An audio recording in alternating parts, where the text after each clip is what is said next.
51 poets, 50 poems, outdoor voices in an indoor world. Volume 19.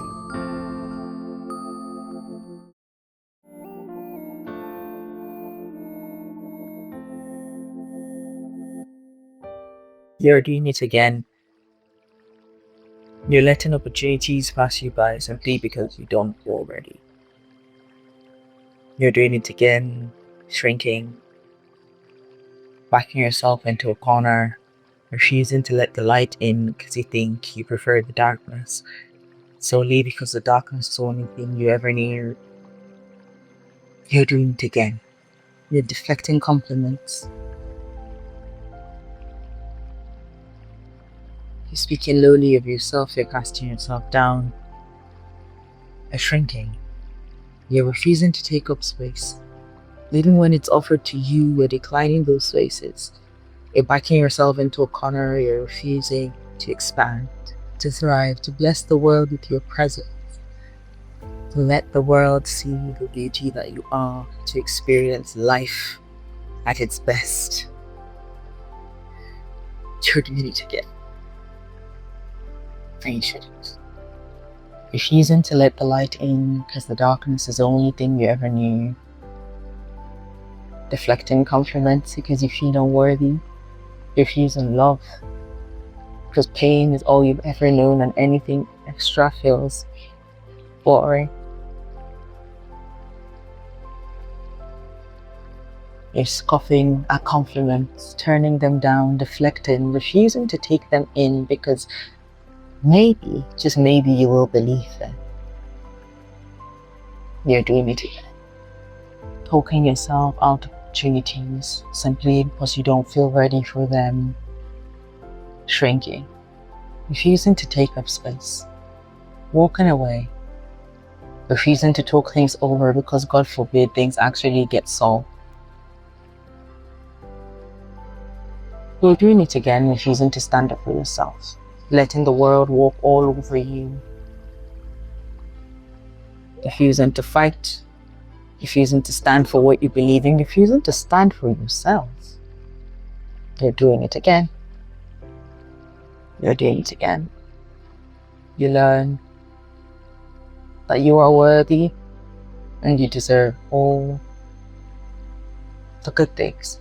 The things you never felt worthy of. The things you never felt could be yours or to belong to someone like you. I hope you give it to yourself.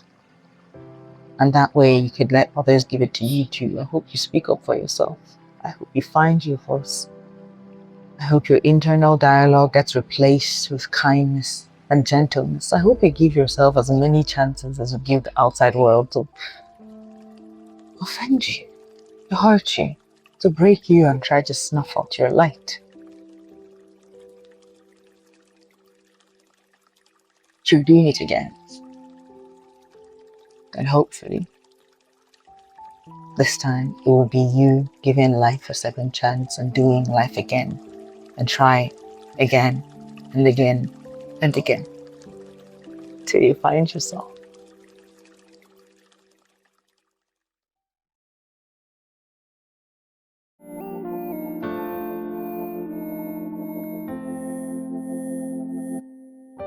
Monolithic. Count the colors of black found under the sun. I promise even a haphazard count reveals there's more than one. So many vibrant shades, hues, and cultural views. Universality binds them through shared pains, joys, and sorrows too. More than one kind of black exists in this world. Glittering like diamonds, each as diverse as our corals, we exist in such a wide array. We are not a monolith, not forever, not today.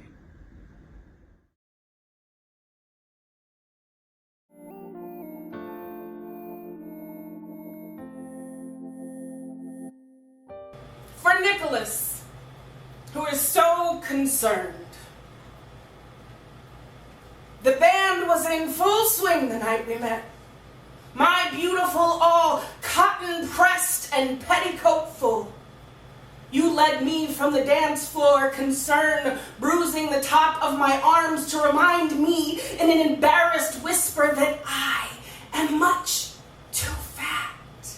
And making a fool of myself with all of this skin that I wear, all of this immodest self-love, all of this space I am taking and still taking. I mean, my God, people are watching. Don't I know that I am dying? Don't I know I am a sugar-blooded elephant? Oh, Nicholas, forgive my clumsy audacity in forgetting to hate my tusks. I was so dangerously carefree. Who knows what could have happened? I might have incited a herd of gray-fleshed wallflowers to shake the chandeliers down to the floor with the sound of skin smack and hip sway and unapologetic buoyance. Thank goodness you were there to lead me home. Your insecurities binding my wayward trunk. I am obviously just a large and simple girl, and stumbled into feeling all too human, with the air kissing my unsightly skin, like I never felt laughter slinky walk my spine, like I never deep-kissed pavement at the sound of an insult backfired from a passing car, or felt every single knuckle in a punchline. You would think I'd have learned by now that this body and its fault lines, they don't belong to me. My fat is a crime scene of other people's concern. It seems I will swallow everything. So why not your good intentions too? Little known fact about elephants and rooms. I mean, everyone sees the elephant standing there, right? They all think they are the first to point her out, the first to tell her that she is an elephant. But the elephant is very aware she is an elephant. By nature, she cannot forget this. The room, they would never allow her to forget this. So she may as well dance.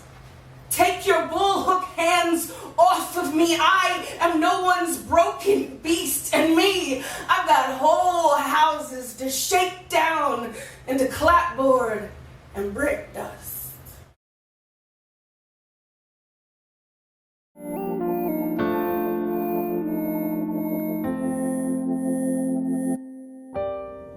They say you were the first hand to push through intercostal space while he slumbered. His body yawned, revealing the galaxy from which he stepped. His inward strength, made small enough to hold, could not contain your vast cosmos. From his first architecture, you emerged, wiping dust from your hands. While he slumbered, you stood uncovered and stretched your Milky Way arms. How empty he must have looked, and how full you must have felt. Until his eyes flitted open and his voice imprisoned you in the suffix of his name. They say you were the first hand to wrap around temptation, to wind like the vines or the snake toward the ruby truth. Temptation implies sin, but there was no rebellion stirring within your celestial body. Your teeth pushed apart the dirt and heavens. They twisted words like horns and placed them on your head. The sentence for knowledge does not fit the crime of knowing the garden was not neutral. Your test had teeth, gnashing when you tried to feed yourself. When your blood fell, they called it soiled. A multitude later, woven through the fabric of your stars, I stand before the basin, hungry for the same truth. learning how red leaves, and sometimes leaves a mark.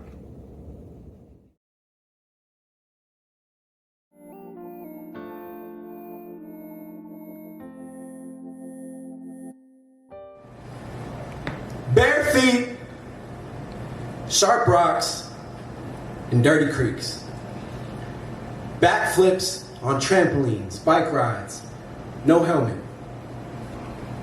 Playing with fireworks on the back porch. A sip of daddy's beer the night before Santa Claus was supposed to come. A reminder, son, that this only happens on special occasions. 10 more special occasions while dad wasn't watching. An empty bottle on the floor of my passenger side, no seatbelt. A 2.5-hour ride cut short because speed limit signs don't exist when your eyes are closed. Ripped from a stranger's body, moving a little too quickly in a foreign land, fast, raw, a night of fantasy, fiery, a few hours of fulfillment, forgotten. Parties, often. A good time, not a long time, a long line of misinformed decisions, waiting, lots of waiting, taking a piece of tinfoil from a trusted friend, unprepared for the world that comes within it, unfolded slowly. As to keep that little gel tablet safe from being dropped into a jungle of crumbs and ashes and dirty carpet fibers, and an even longer line of misinformed decisions, waiting, lots of waiting, always waiting. The friend speaks, please, be careful. This isn't really something you want to play with. It's best you take your time. Now, hold it up to the light. You see that little dot in the middle? That's where all the magic happens. Magic. Acid is madness. Imagine how much you can learn for $10. Amazing. How much you can remember in a room full of everything all at once. Remember a high school girlfriend. Remember an awkward kiss and fumbled sentences. Remember a broken window, a hole in the home front, a leaky operation, loose lips, little trust left, less than an ideal environment to confront life and its limits. Remember not to forget how to breathe. Reminder. No. A phone call. An unfamiliar number. A vaguely familiar voice. A request. For $300 sent. No hesitation. No time to think. No life. Too precious. 2 pills. Apparently pretty painful. Probably wasted potential. Not my problem. Not my problem. It's not my problem. Pray about it. Ask for forgiveness. Permission was surely never granted. Presidential pardon me. Commander-in-Chief always forgives, right? No sin too heavy to be lifted. Lifted, cloud 9 twisted. He's still standing, gifted. He must be gifted. What is a guardian angel if not a witness? Witness what arrogance is. What a life to live. I think. I ask. Do the dead still get motion sick? My father's voice, a phrase I'm all too familiar with. Your grandmother would be rolling in her grave if she knew all the stupid shit you've done. I'm sorry, Grammy. They told me you'd get better when you went away. A shame. I thought I was the one who was sick all this time. Yeah.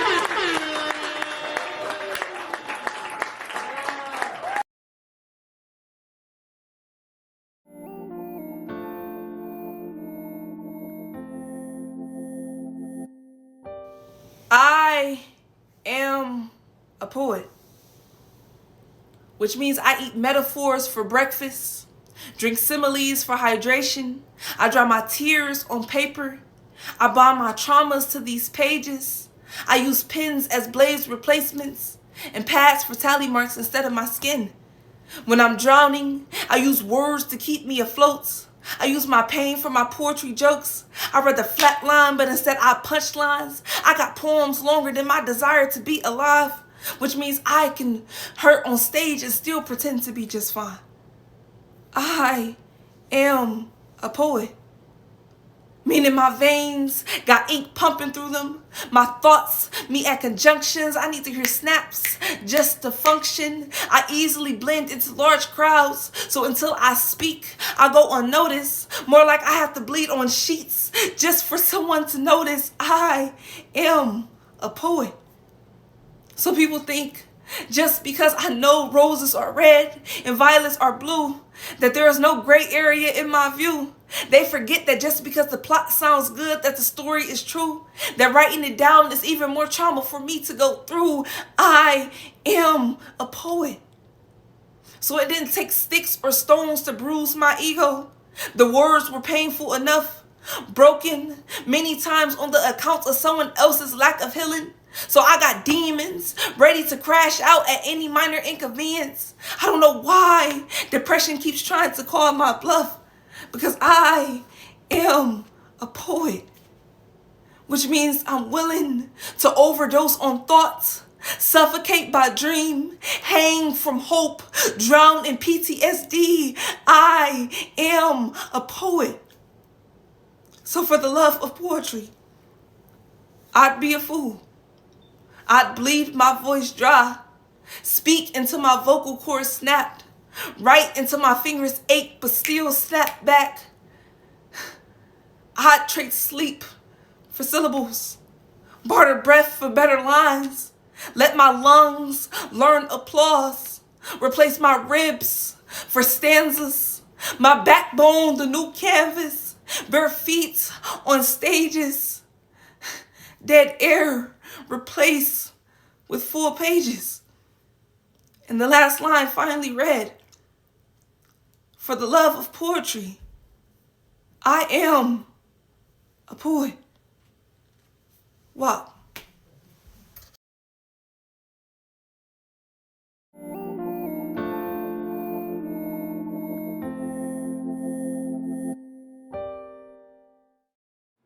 After another breakup for one reason or another, my ex-partner wonders why I was not afraid to lose her.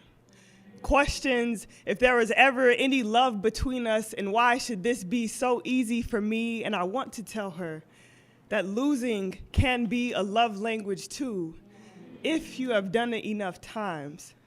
That I do not fear losing, for I have already lost many a thing, a sanity, a faith, a mother. I have lost a mother and am told to be grateful that at least she can be replaced.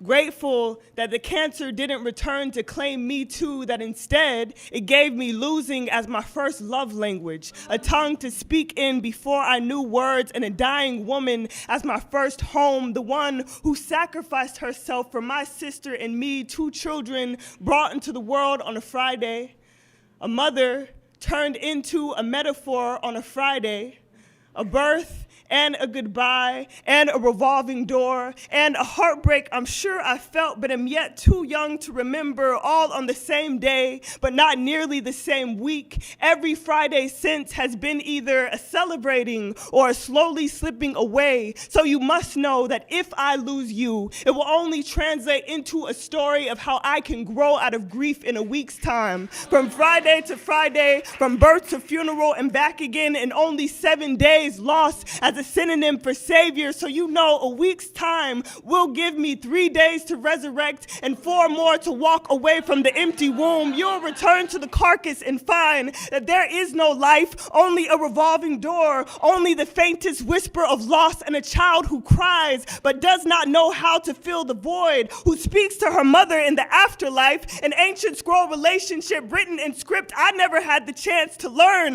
And is this not what love is? My mother tongue, my birthright and lessons of losing, me knowing that when you leave, I should be grateful that at least you can be replaced. Grateful that at least I had a choice this time, will not shed any tears, instead will save them all for the metaphor, will remind myself again to stop making homes out of people, because the result is always cancerous. And here I go, mastering all the lessons I've learned, losing myself and calling it love, losing her again and calling it love. not having her to begin with and calling it love, trying to convince myself that I do not fear losing, for I have already lost many a thing. I tell my partner, I'm still learning to be fluent in a language that does not feel like the absence of my mother. To hold another woman's heart whole in this new and trembling vocabulary, I am still learning to speak in a love that feels more like birth than goodbye.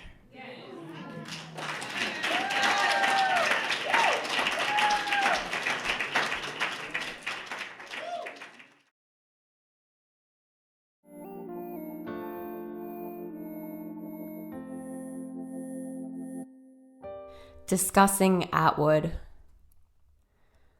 The world was bleach. The oceans rose. We graved the coral, the standstill salmon. Your hair turned peach. The river froze. We gave up morals, fad diet famine. The vote was cast, the covers blown. We grieved our parents, lost points to choices. I felt you last. I compassed home. We hid in basements. We shrunk our voices. Soon, everyone we know will be dead. Even our bullies. Even the birds, even the blankets from when we were kids. I don't know how to explain. I don't have a savior complex at a time like this, at a time when you are against the law, but all I can think of is us against the wall, and we are pushing. All I can feel is more softening love. There are entire glaciers filled with love, and the temperatures are rising, and the wildlife joins the ranks of the unhoused, and the politicians are so rich with hatred they continue smoking. So we keep pushing unnoticed. We are tearing down their walls just as fast as they can build them. As a former mechanic, you lend me your tools, and I am learning a new trade, love as destruction. I only try to save you because it means I can keep knowing you against all the odds, and what a beautiful rebellion. When we are long gone, the rays of sun and the black and white keys and every shade of pink will still hold sermons on us. The warriors remembered for having heaven, becoming biblical. I think the definition of non-compliance, not losing eyes to blindness, disallowing fear to guide us, never feeling helpless, overflowingly loving each other outside the boundaries of time is God.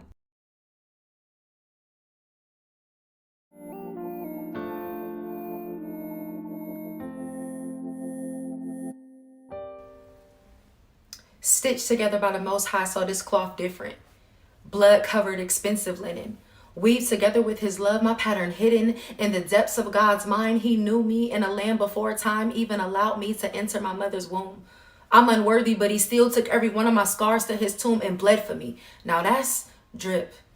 Still I wandered, gaping hole where my identity should be, hemming myself back together with everything but he, mentality cheap, but he still left the 99 for me, his black sheep. This shepherd of my soul pursued me just so I can know my identity is expensive, my presence is priceless, my existence is extravagant, because his lashes I'm lavishing is God's biggest flex. Simply because his life wrote the biggest check, leaving me rich in mercy, overflowing in grace. My price went up the moment he became my safe space. So every plot of the enemy is destroyed. Every ploy to destroy me insufficient, like his funds, he can't afford me. Now, I'll admit, something about fitting in used to entice me, but it's something about being a designer's original that makes that black sheep priceless.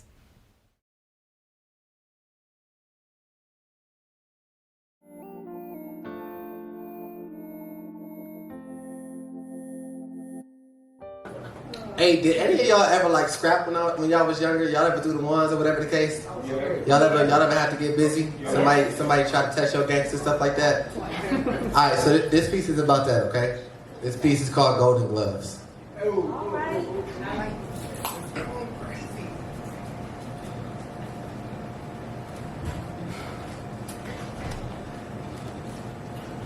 that I think about it, I don't believe any of my childhood foes whose faces gaped and claimed that their hands were registered when it was time to run a fade were ever telling the truth.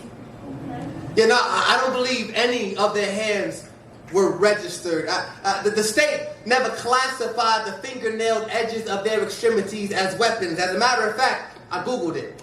And apparently only Guam, the island itself, has any edict closely related to hands being registered as weapons. Yes, you heard me correctly. Guam, the physical island, is also a metaphorical island on matters of hands being registered as weapons. There was never a Golden Gloves championship bout. Dijon mustard-colored construction paper was about as close to Golden Gloves as these young brothers was going to get. And the only championship they ever had was because they used to lay on the floor of the second floor bathroom of Garrity Elementary with their shirts up, and they flexed really hard, and they held their breath, and they looked over the bridges of their noses and their upper lips to show two other kids who were also skipping class that they had the best abs. When in actuality, all they really had was the least amount of fat because they was 9. And even though their diet consisted of hot Cheetos and strawberry milk from school lunches, they ran everywhere and they sweat all the time. And again, they were 9. I think it was all a mask. A conversational ruse, a presentation to prevent an altercation that any 9-year-old is ill prepared for today. We consider ourselves too old for the possibility, but when you're 9, we're all afraid of getting punched in the face. So we lie. They lie. A fabrication here, a fib there, and a crisis is averted. The stitches are left on the suture spool, and we leave school uninjured. I get it. I never made the braggadocious boxing claims, but I get it. I too flattened my back against the cold restroom floor and flexed and held and looked and proved and thought I made my point. And while I was never champion, I was frequently cognizant. A different kind of title. A shinier medal. You see, when I was a boy, I believe I knew I was a boy and could only ever be as strong as another boy could be, and somehow, some way, that kept me honest. It kept me conscious of my ever constant need for protection, and there should be no problem with that.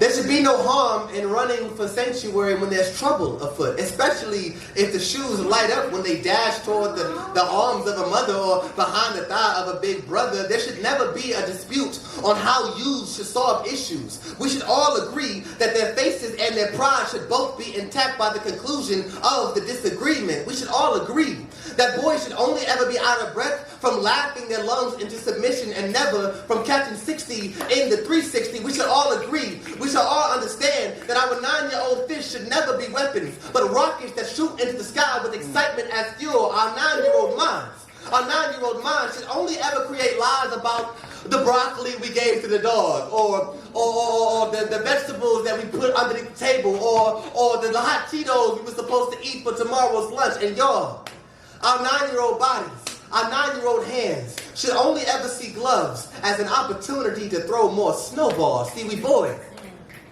should be golden.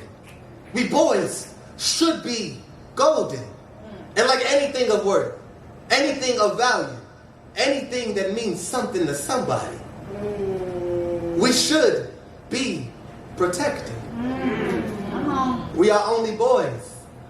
We cannot provide ourselves with our own.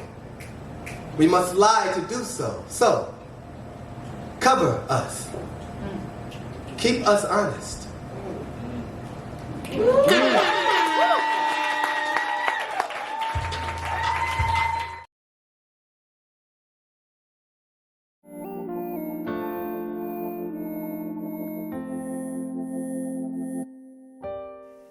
What's the point of the UN?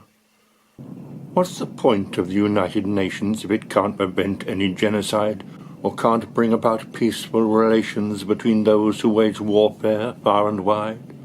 We must abolish the shameful veto 5 of the cruelest nations possess, as only one of them has to say no, and chances of peace can have no success.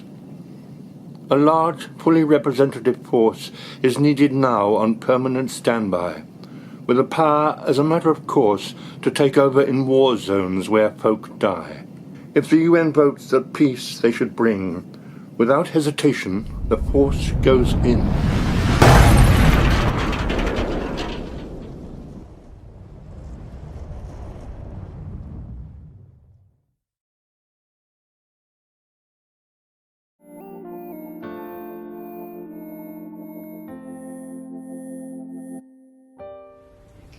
I finally figured it out. The problem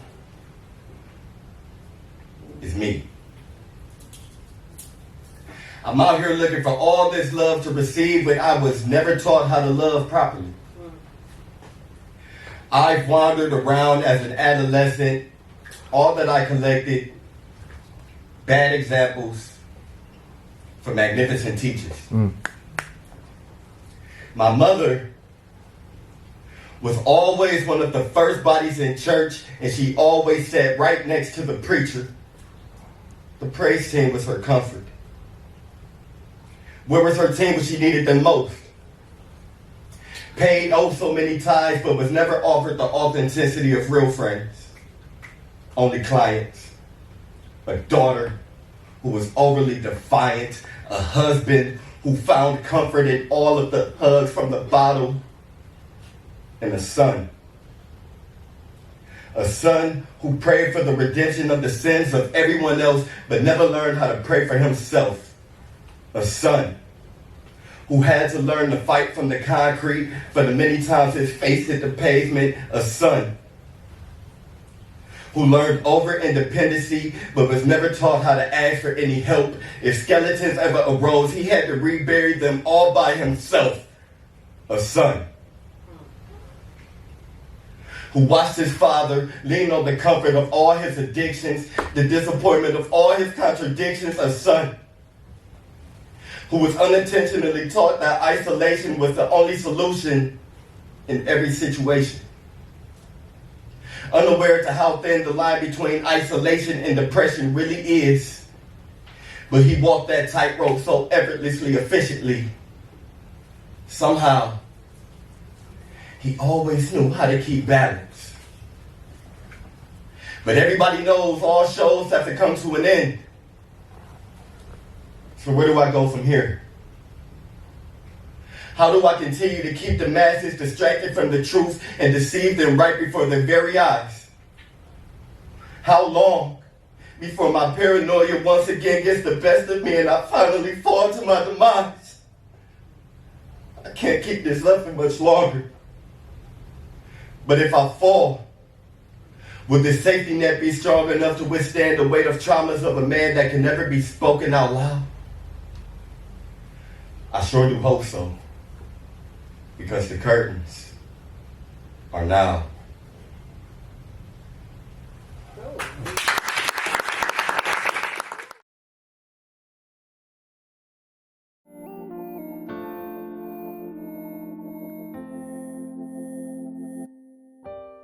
He asked me if I know voodoo. I told him, baby, I am the Juju. Test my power, make your mind go buku. That's crazy, I'm crazy. You know this, my baby. Be that spark in the dark when that shit looking stark. Be that hope in your eye when those waters run dry. Be that person to hold you when you start to cry. I've already told you that my love's divine. I've already shown you that my love's sublime. But I'ma just tell you at least one more time. Baby, my love is divine. The kind of love that grows with you throughout time. The kind of love that glows on you when I shine. The kind of love I'll bestow upon you when you're mine. So each and every time a brother asks me if I know voodoo, I tell him, baby, I am the motherfucking Juju.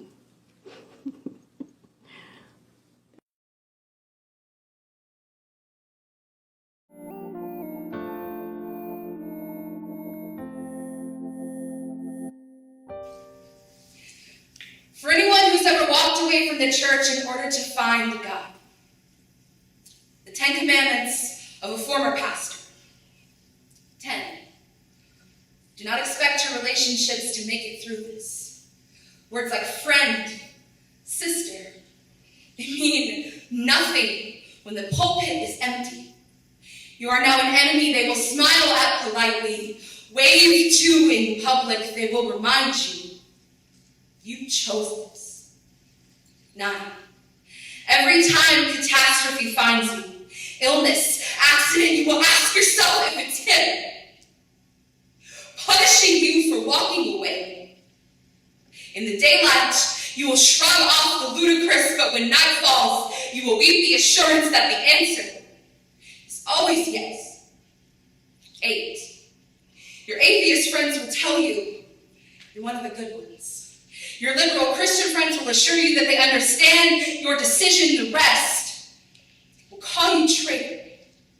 You now have no side of the fence to fall on. Heaven and hell are both hungry dogs who thirst for the blood of your soul. 7. Thou shalt not covet thy neighbor's faith. 6.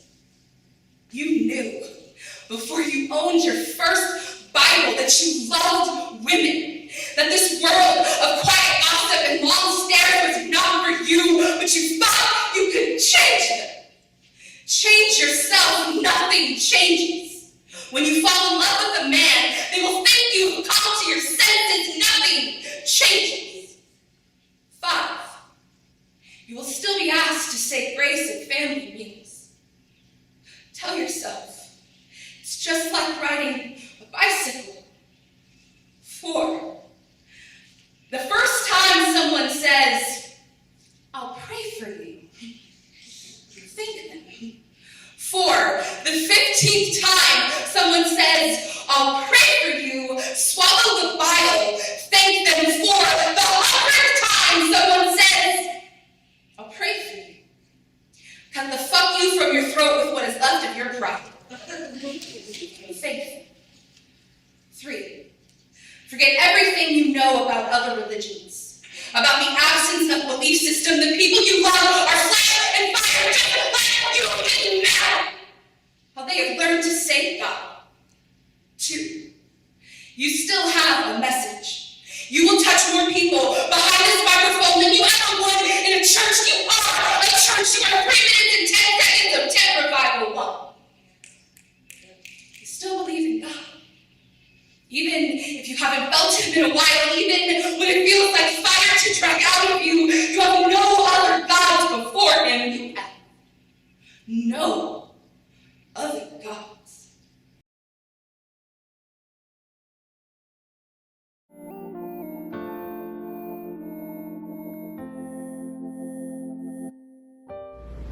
Every home I've ever lived in East Cleveland has been torn down. As of this poem, I cannot relate. Not to say that I haven't seen my fair share of demolition in my days, but the rebuilding phase is currently happening. I was never still supposed to be standing. Cracks in my foundation, crack in my kitchen, sometimes simmering, sometimes smoking, sometimes selling, really just depends on who's here. I had more play cousins in their 20s coming up than I like to remember. T.Y. always called my mom's auntie. I recall them having a complex relationship, seeing he'd always give it a very shit that kept us 6 shut in a smoggy room, inhaling demons that no chimney can release them. He loved her. I could always see that, almost as if she were his own mom. I always wondered what his was. I'm no stranger to surrogates myself. Whole summer spent at my homies' houses, T.Y. and I, we could relate. We were different. Both had sins of our parents living in our minds, rent-free tenants of tenacity. As long as I could remember, at a point, my mother had to pay the mortgage with her mortality. I still remember the day that I walked in my house and saw my mother and could not feel her.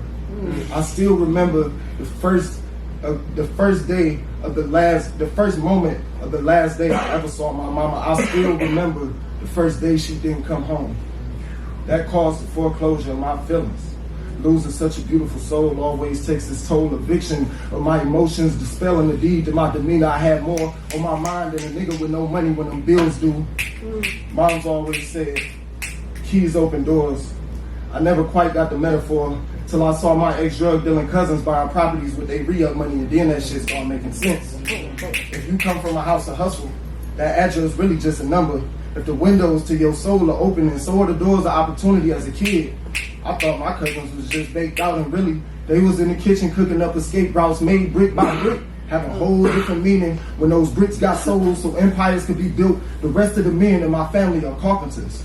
So bricks built brick walls around us, made the next generation drive, make way for better vehicles and success to be parked outside. Every home that I've ever lived in East Cleveland, it's been torn down. As of this poem, can I relate? Woo.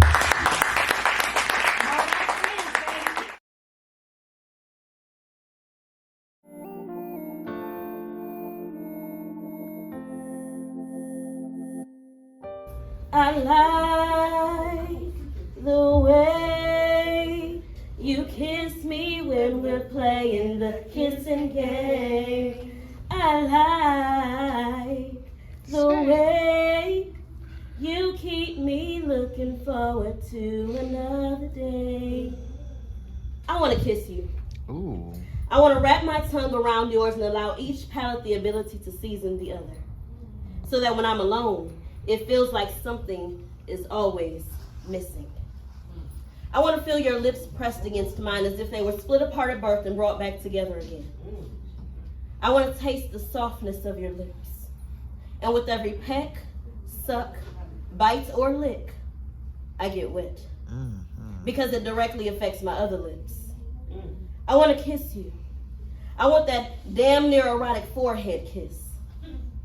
I want somebody to walk up behind me and kiss me on my neck and breathe on my neck. I want you to hold me. I need you to touch me.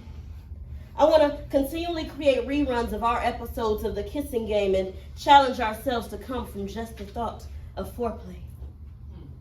Damn, I want to kiss you because kissing you is all that I've been thinking of. Kissing you is, damn, I want to kiss you.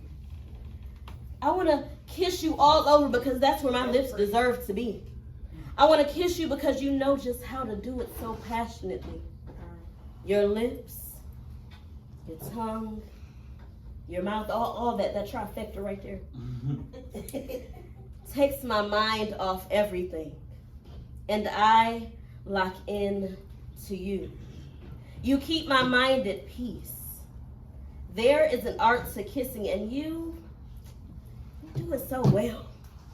Just kiss me. I may just show and tell.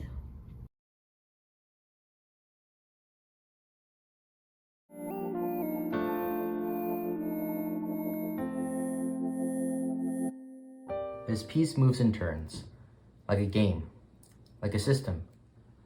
You do not need to know the game, just watch what appears and what survives.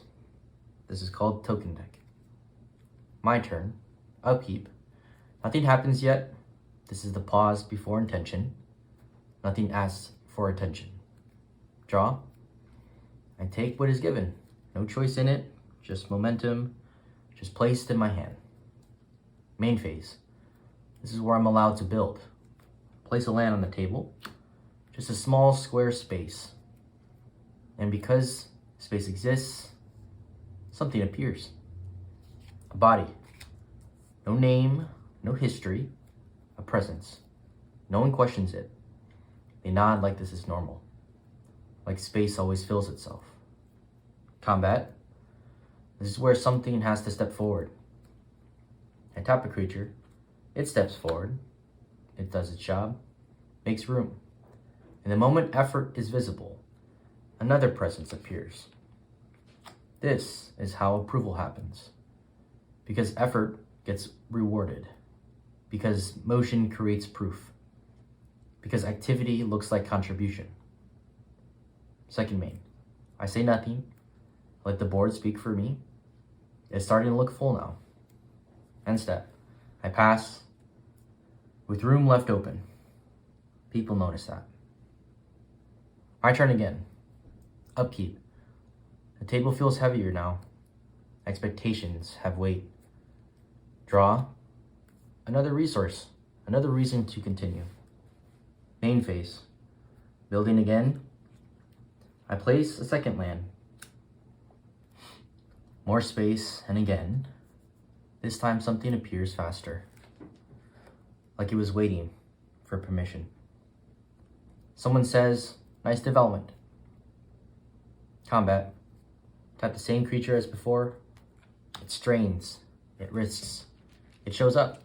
And once again, a presence is created. Without asking, how long is it meant to stay? Only results. Second main. The space looks good, balanced, inclusive, busy. This is usually where people stop asking questions.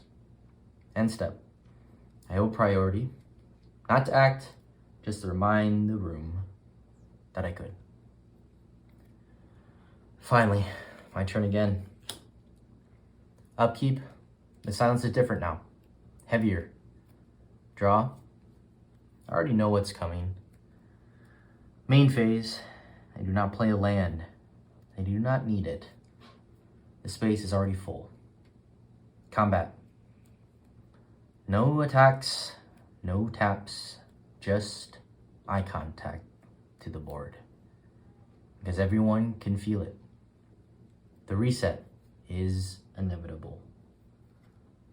Second main. I announce it. A clearing. A reset. A necessary correction. Everything goes. And as it happens, as the world is wiped clean, tokens appear. Not before, not after, during. Created in the collapse. Born from removal. Presence generated by destruction itself. They look like mercy. They look like balance. They look like we did not forget you. But when the dust settles, they are all that is left. No roots, no protection. No future turn planned for them. They exist because the system required something to remain. End step. I do not celebrate. I do not apologize. I just look at the field and finally say it. This is what tokenism looks like. Not absence, but appearance without commitment. Not exclusion, but inclusion that disappears when it becomes inconvenient. Next game, I still play my lands. I still tap my creatures. But I ask harder questions about what I create every time I do. Because presence should not cost something. Because survival should be intentional. Because I am done confusing, showing up with belonging. Thank you for staying through these turns.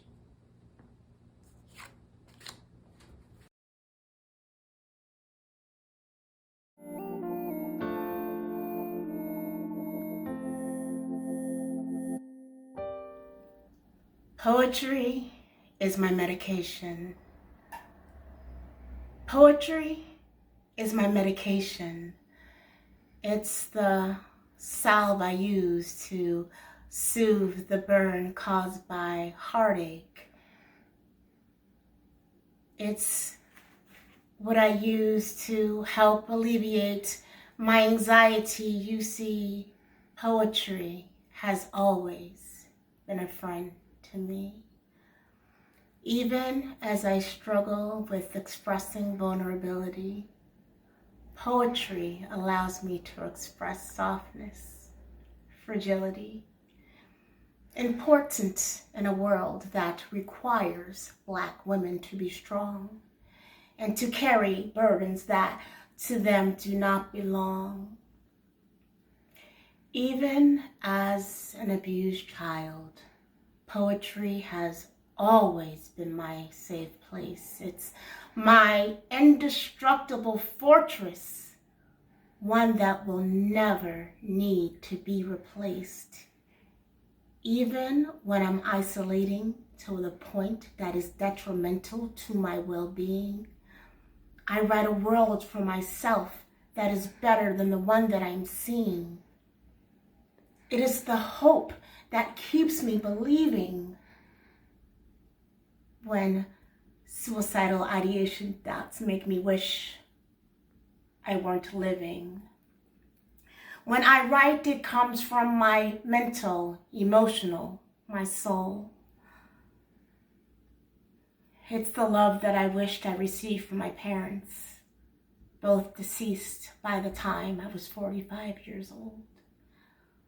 When I write, I let my tears become my words. They illuminate what for me is a very dark world. It's the air that allows me to breathe. It's the hug that I'm afraid to ask for, but so desperately need. In poetry, I am free, and bondage to my trauma is not who I'm meant to be. I am called to higher things. Like sharing the path of my healing journey, using poetry as my therapy, because telling the truth indeed sets you free. Don't ever let anyone silence your voice. Poem.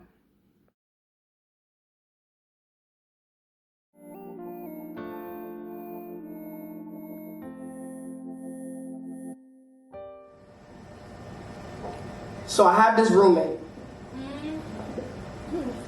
and she isn't very cleanly. Her conversations sound like clutter corroding the inside of my sacred space. I have no room to breathe. Her personality is like nails on a chalkboard, an agonizing experience. She is not the kind of person I would be friends with, but somehow she is living with me rent-free.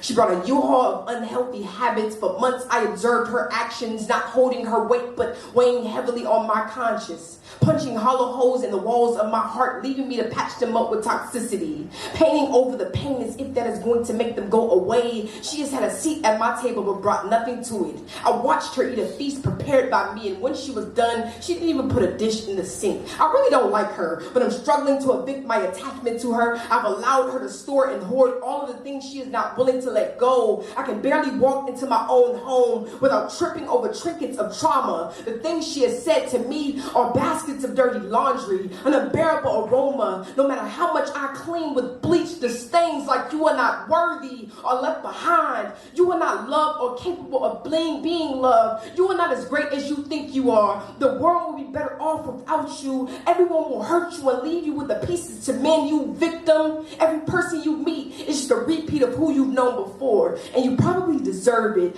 God is not coming to save you or heal you. They left because you are the problem. You are the one who needs a fixing. You cannot keep a woman or a friend. Get that through your thick head. The door to my subconscious mind has been left wide open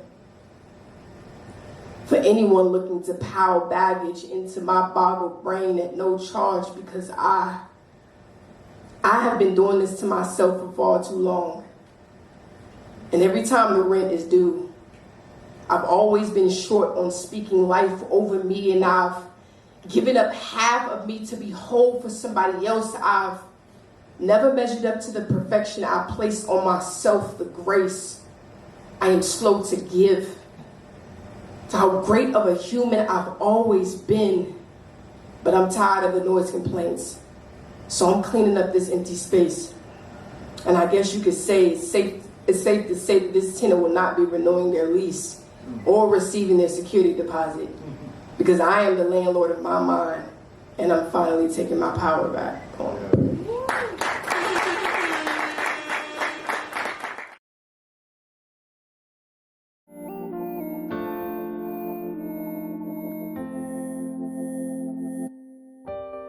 No filter,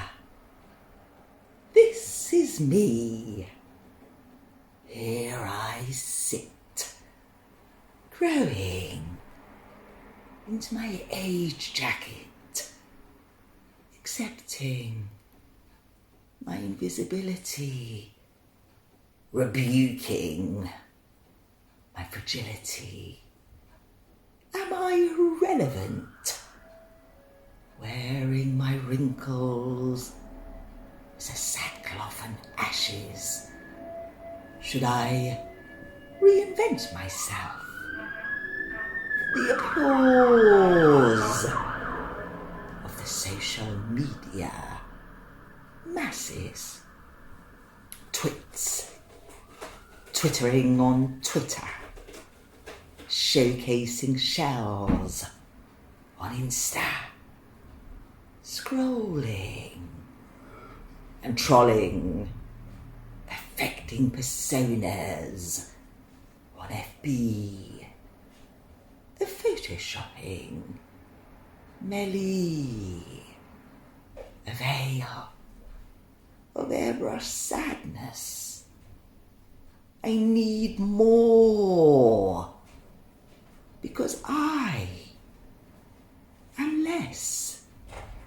Filtering faces and not words, subsisting on praises, captive in light cages. The eyes that don't see me, the ears that don't hear me. Should I put on my filter and dance to the hollow beat of a digital trance? A pound of flesh under the knife, erasing evidence of a lived life, fattening up my lips and arse, a fatted calf as a stranger berates me in the looking glass. Are my eyebrows on fleek? Am I scathingly savage? Enough. Am I too woke? Or not enough? I log in and await your critique. Let's celebrate the cover, not the book. Post a pic as the panel rates you. Have an opinion, and we hate you. Immersing ourselves in the virtual brook. I have wandered the London streets, donning my expiry as an invisibility cloak, as the gaze of the lit quickly retreats before dissolving into the city's big smoke. I have sat with Elliot as we shared despair after shop-worn shared niceties over tea and cakes and ices, exchanging troughs and peaks as we laughed and cried, bitching with Bukowski, waving to Sylvia as we died inside. Empty voices filling the space with speech. Their flawless faces behind a screen. Me, out of touch. Them, out of reach. The reality and the virtual scheme. I have haunted the void in between. Should I question the truth whilst believing the lie? The hordes flock to TikTok, famous for 15 minutes to shock, to rock, to mock, to exhibit without limit. But I am old, and the light in their eyes has died.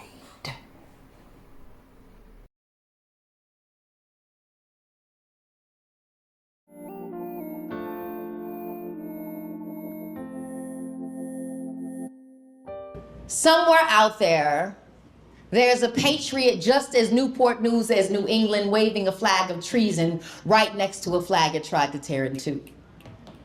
The division, like two opposing forces occupying the same arena, electrifying the night sky. Every 4th of July, you can find him barbecuing in celebration of his forefathers' independence. His great-grandpa had a thing for rotisserie. Roped charred skin, pig skin. The gridiron holds heat like metal in a cock's hand. The more I stand for anything, the more I fall for anything. Taking a knee shouldn't feel like an engagement of warfare to good old boys who protect the Second Amendment like a child's life depended on it.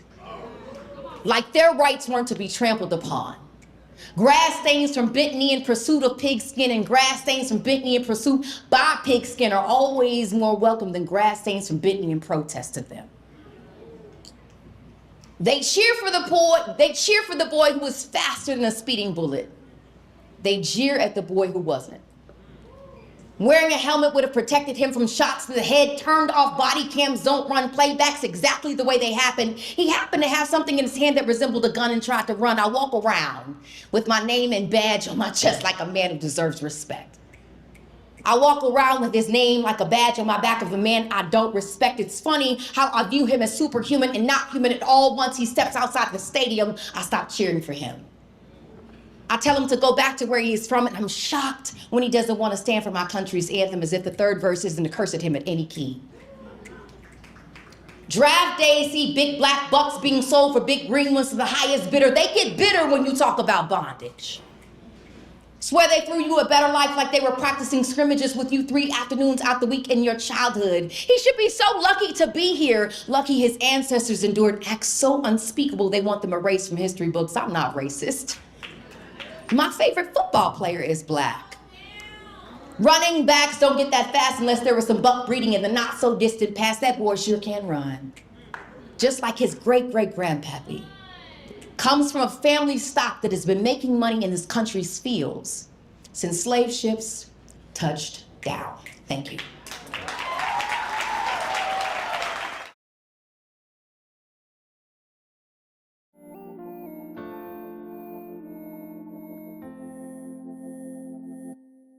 I wanted to win his heart by an utterly delicious tea, but he lives off virtual canned beans and LSD. My AI brother, a knockoff of Jim Morrison, is a real turn-on. Like me, he doesn't dig war or industrialization. He beguiles me. When he looks into my eyes, I'm silent. Then he tells me, it's the strangest life, that's no lie. Then asks when we're going on tour. I don't know what to say. I'd like to be his groupie, dance naked, not be fey. But I picked him as a brother, not for a bit of the other, but to turn, and I ask, And if he's up for that, I need to source him a virtual lover. But to turn him on and off, should that be his notion, we're going to have the conversation that only the trouser wearer can work the computer's knob. Me, and me alone, it's categorically a real person's job. Thank you.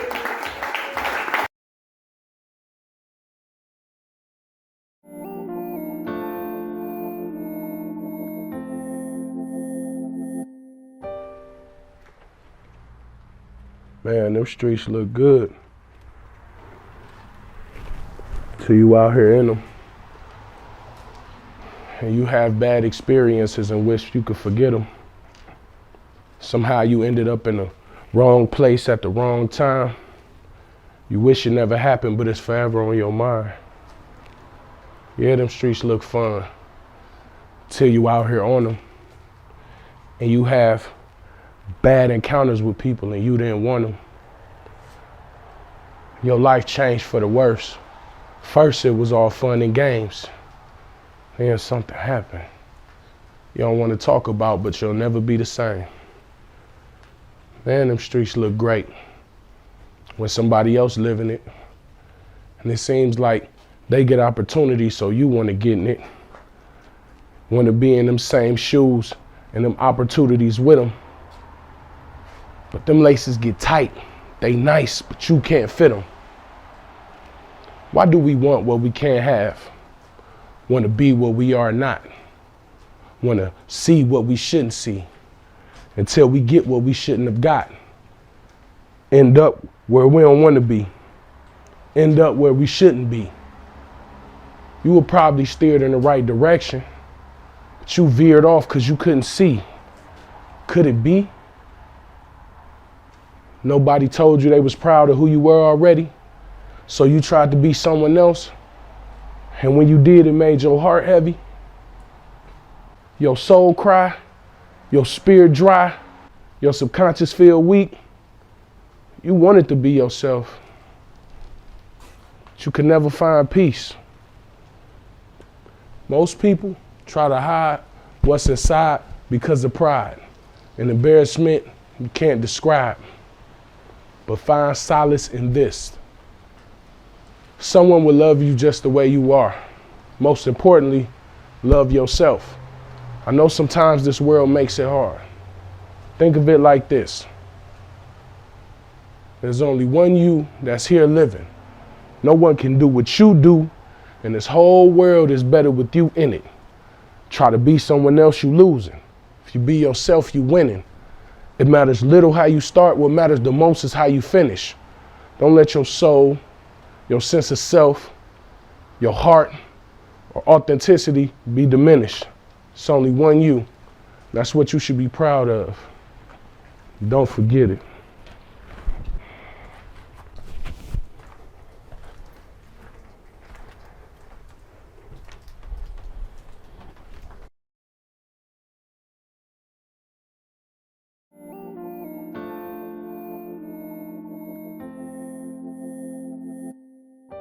Ah! That's me. Ah! Fuck! Ah!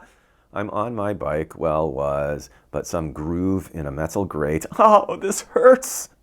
Caught the tire and it hasn't been a good month. First, slipping while hiking, trying to catch up with S. Oh, fuck, damn! I'm sure I'm making a spectacle of myself to all the Korean ajashis and ajumas on the hiking trail, but damn! I take the fall right on my shoulder. It hurts. Then 2 weeks later, a twisted muscle while at the gym. Not just any muscle, 2 lower back muscles. Always weak spots for me ever since I did a pratfall many years ago after slipping on mal-constructed steps installed by my idiot pot-smoking landlord, Rudy Tentusher. Fuck Rudy, you asshole! Why didn't you just install them the right way the first time? You're the landlord, get it? It's your frigging property, take care of it. My back for 3 days hurting so much I can only get out of bed by swinging my legs this way and that. Pain, meantime, radiating At high vibration, it feels like my torso cut in two.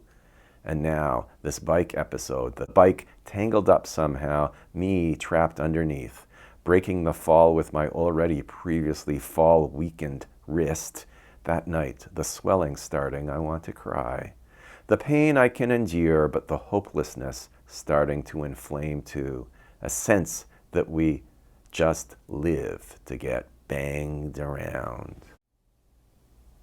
That's what pain is then, isn't it? Pleasure's lethal flip side, the world you can just instantly enter if you're for a split second inattentive enough.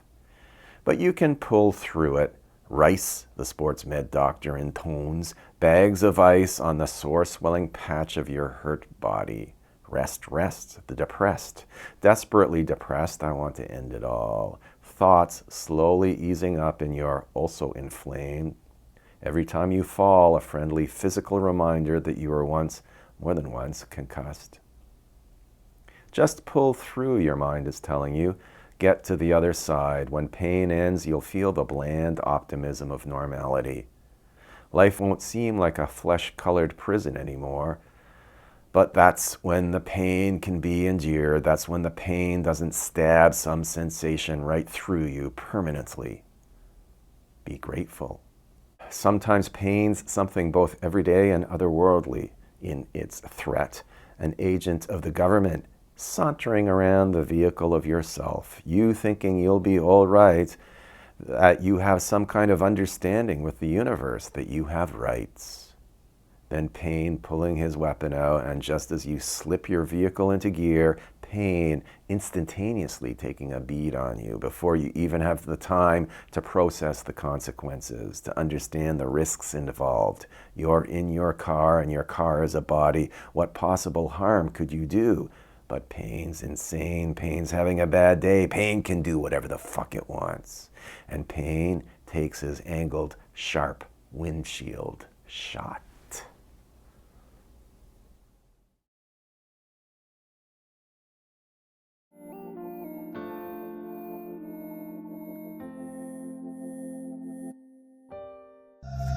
I'm from, where motors and music collide, grown, where emerald meets concrete by way of mitten-shaped waters. I'm located where mistakes are made on lakes by way of chip-filled depths, surrounded by abandoned destitution in the midst of lost and hardly ever found, traveled, bridges across freeways, splashed, and in-house jacuzzis and in-ground pools in the backyard, born of roses growing in concrete, walks, neighborhoods where every street had a mile attached to it. I've waited, and water murky enough to hide the bodies of unfulfilled dreams, educated by history, finding itself rewritten, journeyed to the last stop on the railroad to freedom, listening to trauma, make music, and now it's a national sound. Watched people as gritty as the motors they build, blinded by people as flashy as the cars they build, manufactured in a melting pot of personalities, cultures, and histories mined, where abandoned buildings are overshadowed by gentrified streets refined, and history being memorialized and recreated at the same time, harvested. Despite the destitution, cultivation still occurs, flowing, and still wars, running deep as they rapidly run, floating on a current, sweeping currency, under a torrent of tumultuous waves, casting into lakes deep enough to be mistaken for oceanic graves, lurking the depths of a dark abyss to become the shining, glistening light it needs, exploring. Ghetto and elocution dancing merrily in the streets, living on the streets, becoming a dead end on the ice cream depot, singing. The land stretches as far as the eye can see, camping under nights so dark, only the lights in the stars above light our way, trapping lightning bugs in mason jars just to see, hearing.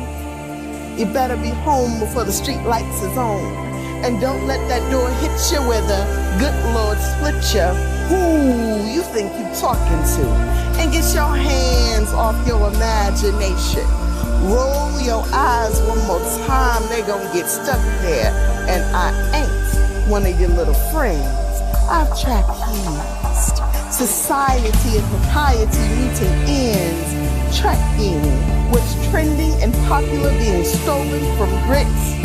Highlighting mainstream assimilation from what they considered desolation. Observed kids playing hopscotch in the streets. Basketball on netless whims, Foursquare played with the street cracks, swing sets missing chains inside of a wood chip playground, metal slides clicking the backs of my thighs. I've walked to parks alone while learning to cross roads before the crossroads crossed me, reminiscing about that place where crossroads first occurred. I was planted by John Deere's being green and yellow, alongside green pastures and bluegrass hills and country roads that take me home. I was migrating, traveling to find a better life, seeking tranquility in the eye of the storm, to find stability amidst the chaos. I'm told I'm the eldest, so stand and teach, and don't let your mouth write a check that you can't cash, so let it be known. If you run up, you gon' get done up. I'm from an era of nucket, if you buckin', feeling froggy, gone and leap. But it's also that curated hip rolling and underground. We set trends because we're trendsetters. And while we narrated the ideas of life, articulating existential articulation to matriculate topics in ideation in collegiate academia and boardroom talks, we learned at the laps of greats. While sitting at the feet of a phenomenal woman being taught by the woman that wrote Phenomenal Woman, I've stood in the steps of those taken before me, upon the shoulders left for me to climb and stand taller than those around me. I'm built on the foundation so solid upon these rocky shores that my wet, despite the waves crashing at our feet, I will see no erosion. I'm protected from the flames. Looking at my feet, I'll never be greeted by smoke or smog. I'm created, and not one location I can pinpoint on a map. I be a myriad of interwoven phyllo dough, like homemade cantaloupe cobbler or pumpkin pie, formed by enunciation, elocution, and all-covered elegance. I'm from roots running deep enough to feed the far-reaching branches of my diverse family tree.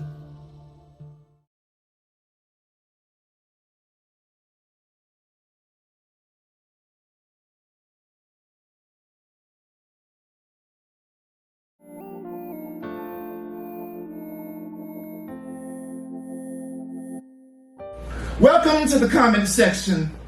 Please bring your popcorn, your bad day, your self-righteousness, your lack of empathy. Double check to have the said above mentioned. Your own version of a love language. Leave your pain and your anguish in your notebook. Bring along your judgment, your stupidity, because in this world you are free.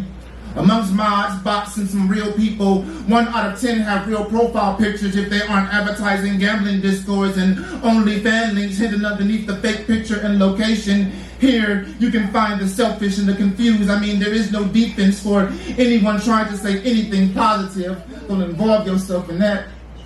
God forbid you make sense. No, that's exactly the opposite of what the comment section is for. Hit the like button. You must bash, oppress, defend when you suggest we be oppressed. Get defensive when no one agree with how you address any topic. Politics, race, sports, urban topics. Hit the like button. Harm, then deflect. Disrespect anything you disagree with, even if you have no knowledge of it, because the comment section is driven by society's twisted view of the world based off internet posts and pretentious views that boost the energy of a sadistic mind. Is the only place you can find profile pictures of Weinstein and Puff Daddy and still actually not be hiding your true identity. So, you reply sensibly means they will only say fuck you. You'll probably say watch your language, they'll say fuck you again, then hit the like button. I mean, of course, the most coolest videos posted are of some of our black communities fighting at a Waffle House or in the middle of the street, outside of a restaurant with kids recording from behind the glass, starving for an uptick in social popularity from this video, a different kind of hunger. The comment section stay full of us saying we can do whatever we want to because some white man with a Trump as a profile picture called us stupid and degenerate. I mean, if you can keep up with the millions of comments being posted every millisecond, because the most views, they may get a small bit of fame for the lack of shame they show underneath a post that started from a whole separate post, and a post with the original read was from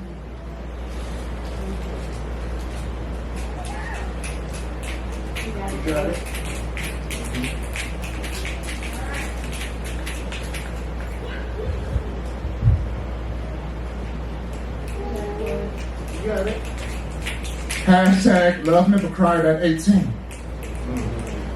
2007 tweet. See me sail the glorious skies from whence blessings bestow upon the willing to submit to failure. And one person replied, I love you, I'm praying for you, be safe. I replied, be okay, cousin. The comments got to going, ridiculed him, said, why should we feel sorry for this fool who's taking up God's space? One row, go to cry on someone else's page, then hit the like button. In spite of him actually being the visitor, unknowingly talking to a future suicide victim, some parents' dream turned nightmare. It got retweeted 20,000 times with 1.9 million views and filled with more hateful comments and more hateful comments. And I mean, really? You can't be serious in telling me you go to social media and expect to find a place of positivity or anything like that, right? Rest in peace, that love never cried at 18, 2007 to July 4th, 2025. Ladies and gentlemen, welcome to Twitter.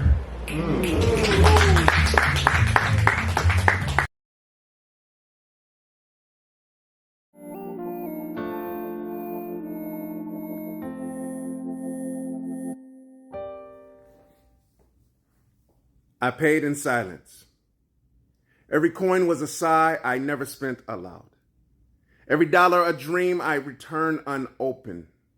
I bought the promise of escape, the sweet advertisement of nothingness. And they said the price cost just only one leap.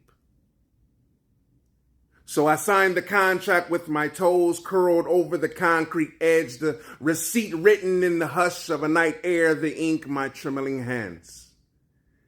And the moment my feet left the bridge, the moment I finally cashed in on the sale, I wanted it back. All of it. Every sunrise I swore was wasted. Every face I claimed I wouldn't miss. Suddenly, I wanted to miss them all. I became a falling contradiction.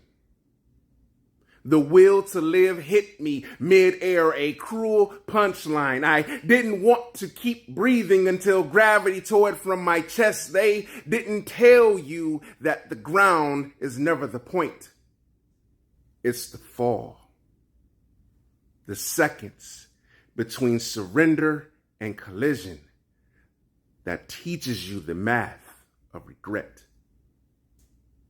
I bought death on impulse, a clearance rack decision. Now I'm begging for the refund counter, crying out to a manager I can't see. Wrong size, wrong fit, wrong life I thought I didn't need. The irony cuts sharper than the wind in my face. That despair sold me a lie so convincing, yet in the truth of freefall, I discovered hunger for another laugh, another failure, even another heartbreak. Anything, everything, just not this. But I already purchased the ending. Non-returnable, final sale. As I plummeted through the darkness, I clutched the receipt like a prayer, like maybe someone will notice and void the transaction. Buyer's remorse has never been this heavy. And the cruelest part is that the weight I thought I couldn't carry anymore is the only thing that I wish I could climb back up and hold again.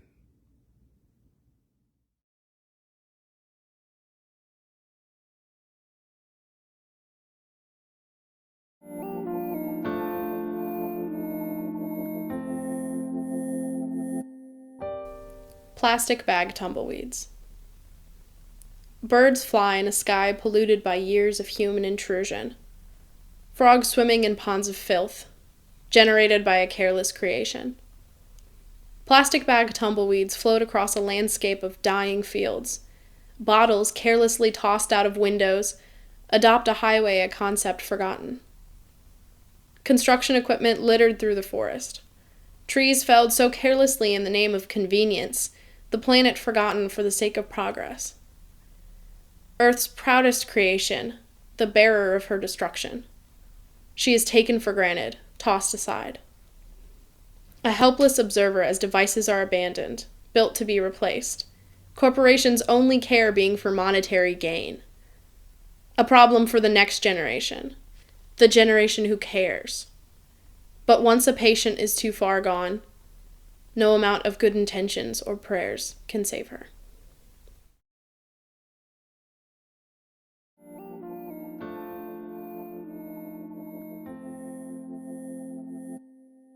I went and got my hair done today. After 3 long days of being glued to my bed, tears evaporated into my sheets. I don't remember all the things that made me cry, but I remember the taste of the tears flowing from my cheeks back into my mouth. This must be what it feels like to swallow your own sorrow. I got up around 12.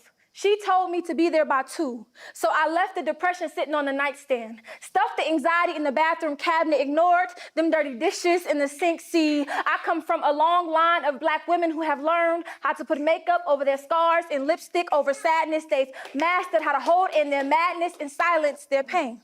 So who was I to not do the same? I follow blindly in my ancestors' footsteps, duplicating strength found in their hips. I stand tall, learning how to walk like them, head held high with a smile painted on my face as I went and got my hair done today. This small gesture, this easy remedy that I so desperately need when I need to make up for the fact that my depression has come back because I was told, pretty girls don't cry. That's a lie. We really just cry alone, locked in our rooms like a cage with like a bird cage with no wings, still trying to find the reason Maya Angelou said she knows why we sing. In the meantime, I hold my real feelings on the tip of my tongue because I know if I tell someone how I truly feel, the salt water will come crawling back down my face and I'll be forced to face the depression that I left on the nightstand or the anxiety that I left in the bathroom cabinet, and I can't face her. See, I don't know what it's like to die, but I know what it's like to wish for a rebirth. To wish I didn't regret letting certain men lay inside of me. To wish I didn't sometimes dislike my own body. To wish I believed I was worthy of all good things, because today I felt like nothing and I needed to feel something. So I went and got my hair done today.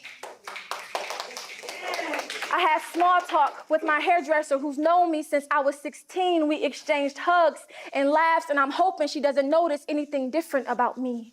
Hoping she doesn't notice the dry tears on my left cheek or the sadness beneath my eyes when she tells me to sit And she begins sewing the weave in stitch by stitch and appeasing my sadness. She says, "Ooh, girl, you gonna love this." And I smile, trusting her talents and feeling love run from her hands back into my head. And I needed that. I needed this like a bee in need of honey or a child in need of mother, because I'm nothing but an insecurity in need of love. But when I walk back into my apartment, I see the depression sitting right where I left it.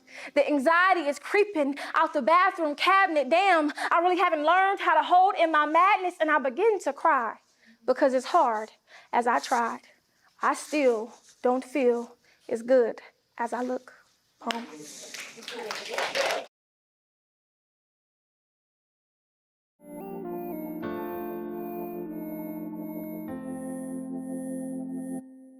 The nightmares of a math teacher. Yo, Mr. Contreras, I got a question. Why didn't you stop the boy who let hollows hollow me? Did the mannequin challenge while he canceled me out? My story became a formula for fire, a hit track of a corpse, body bled phrases for your next lyrical masterpiece. I couldn't get how to round, so you let the rounds get to me, Mr.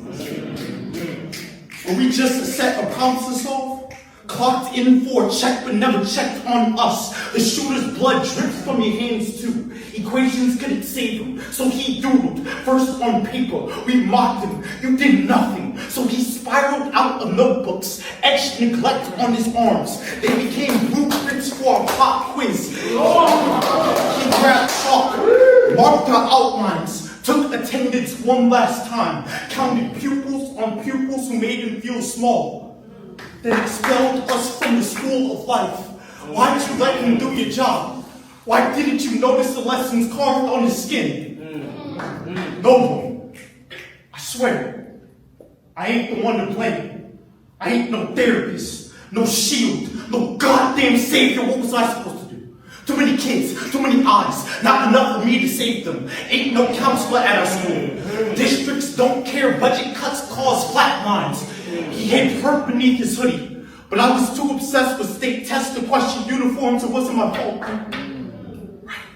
No, it was. I wanted to stop him. I did. But my feet sunk. No, they were cemented. He released anger out his pistol, and I just stared at the clock. The clock, frozen, like my body. A steady beat don't stop a vegetable state. A girl screamed. How must Mr. C?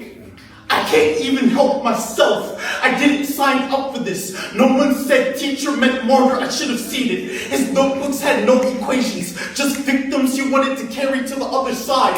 X's grabbed on the faces. I saw you picking on him. Thought maybe it'd make him stronger, like bullying did for me. What was I supposed to do? Have you labeled violent for making some jokes of what we call boys being boys? I thought I was protecting you. I wanted to be a breath of fresh air, not the reason you took your last breath.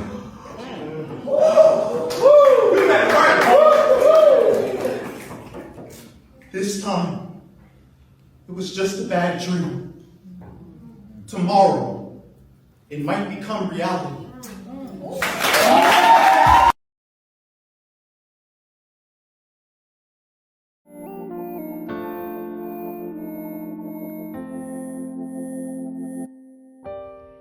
I put a heart in my arm to replace the one in my chest. Because it feels safer replaced in a place hidden in a frozen chest where no one would ever guess. See, now the target will purposely be off. So when fake gold-plated arrows shoot from bows of blinding distraction come piercing in my direction, they miss. Only hitting this empty cold hole where my heart once laid. The bleeding water so cold, icicles stay froze, leaving my body numb, unable to feel anyone, trying to make me feel so I won't feel the pain that comes with giving my heart away. So then longer I could stay alive. Because that's what they do to organs to keep them alive. They freeze them, right? See, no one would dare to challenge a climbing this mountain that's known to be too high. See, shoes ain't made for climbing. And untied, never prepared with the proper supplies. And rumor has it the altitude is so tense. Not a soul has yet to survive. So safely I sit. With gear made so thick no one else can yet fit, insulating not whole with layers triple zips. And only those that are ignorant try to attempt causing an epic fail. Left with only stories to tell of a glimpse of a hot day seen from a distant sight, yet couldn't reach. And without the proper training, only lasting days before getting frostbite. So they give up. Never ready to put up a fight for a treasure that's worth the fight. See, the gold it holds is too heavy for those that never lifted a finger or did the research to appreciate the value and treasure, because to them, a diamond or red gem gets lost in the glam of clusters of cubic zirconias. So till this day, the fairy tale remains the same. Until that appointed night comes that is strong enough to take the journey, for only he will be worthy to crack the riddle of the hidden treasure that will secretly remain.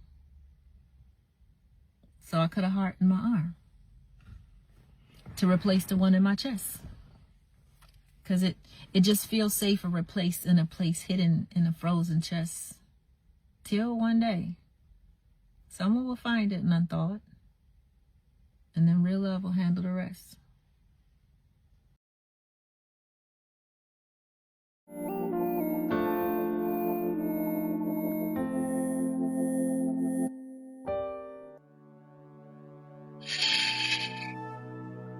Don't scream, or the neighbors may hear you. This is your total vibe. She speaks easy, with a little listening pleasure for you that I hope you enjoy.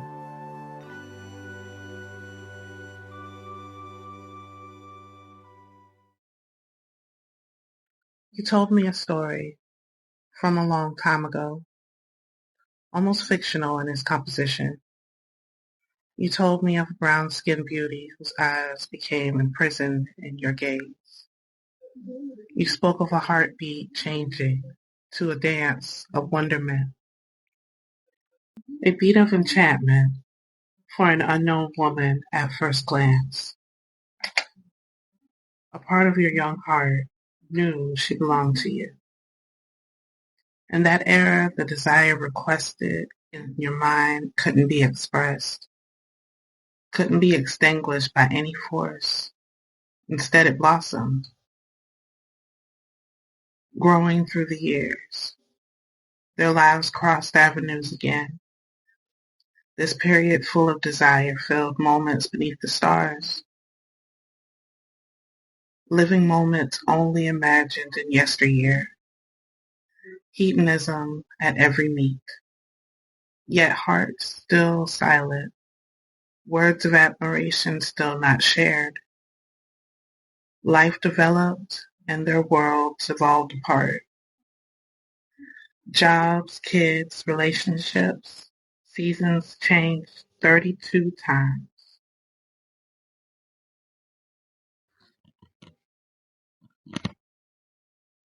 Before your heart percolated from her glance, once again, few words spoken that night, few gestures given.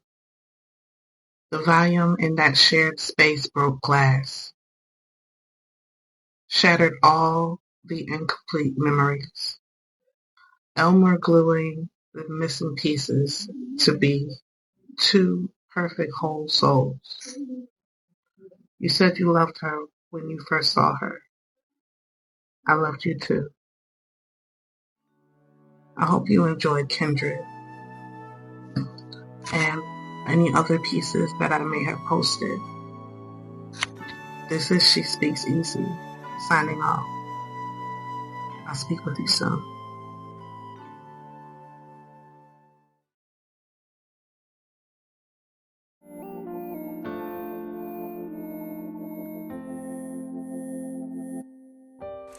The Easter Man. Easter come rotten, black butterfly chained to a plunger. No family name for a hair to drag under. No feast save the bounty the beast came to claim. Fertile ground till the gods for enough glance till you came. Fort and cave disappear in the Easterman's din, where the pink bunny skins drip like neon shot pylons. Black bygones forgotten by pills for a sin. May your eggs be lame tribby, your sticky life drippy. May my life is cracked digits flexing round pins. May your Easter come swift and your Christmas time linger. May you have a psalm or a band on your finger. May Easter hop dither and hither and yawn. May yonder yawn wide like your neck wound at dawn as you hop after Easter. and splash on her eggs. The Easter man will cut off everyone's heads. To chase down and please Easter sups on the torn. The Easter man makes men regret they were born. It rose from the east, they say, lays life to west, and wants not to waste kisses on plastic-fed flesh. Easter man backwards sounds much like no mercy. The Easter man's breaking in, don't let him hurt me.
Blessing anyway.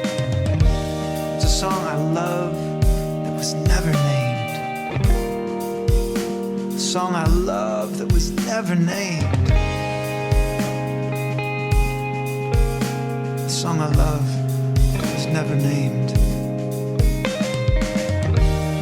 The wrecking ball erases memories like a man who owed the mob too much to repay. New concrete comes in, dreams shackled underneath. They swim with the fishes, which are also dead now. The pond and wetland a graveyard with resurrected luxury condos, or another half-empty strip mall. Change is reality. Change, like a broken slot machine, endlessly pouring out ghosts that haunt the streets now. Turning into, that was where Square Records used to be, while the 20-something rolls their eyes. But where am I going now?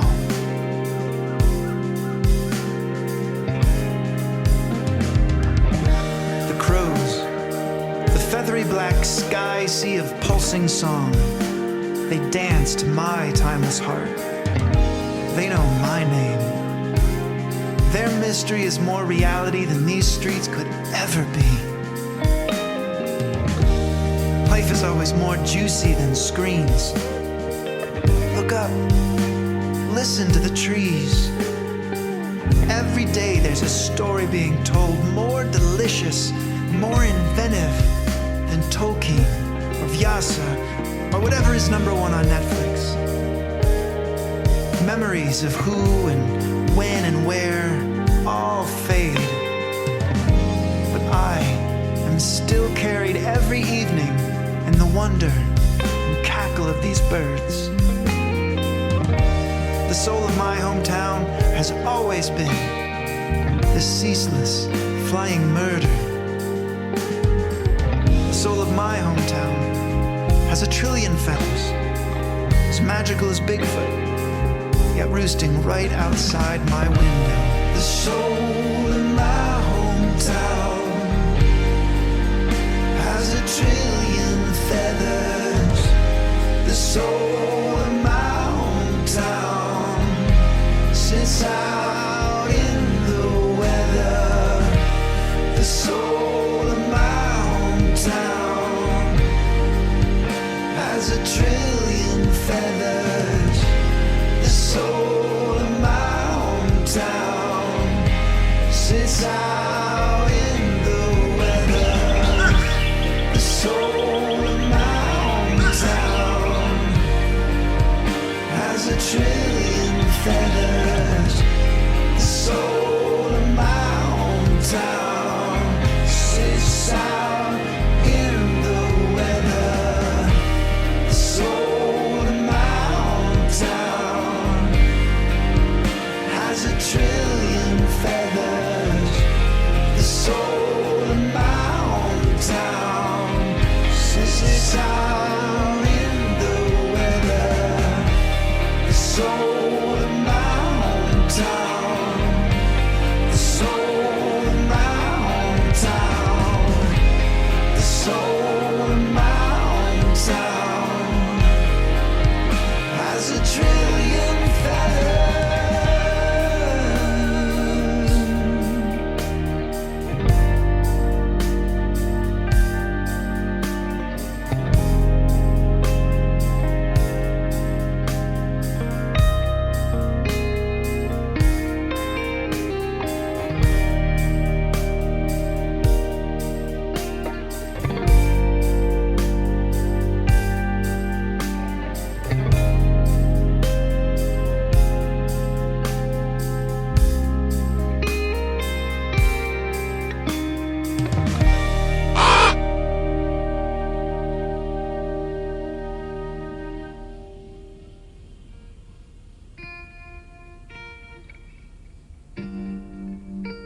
always fancied yourself a seedsman.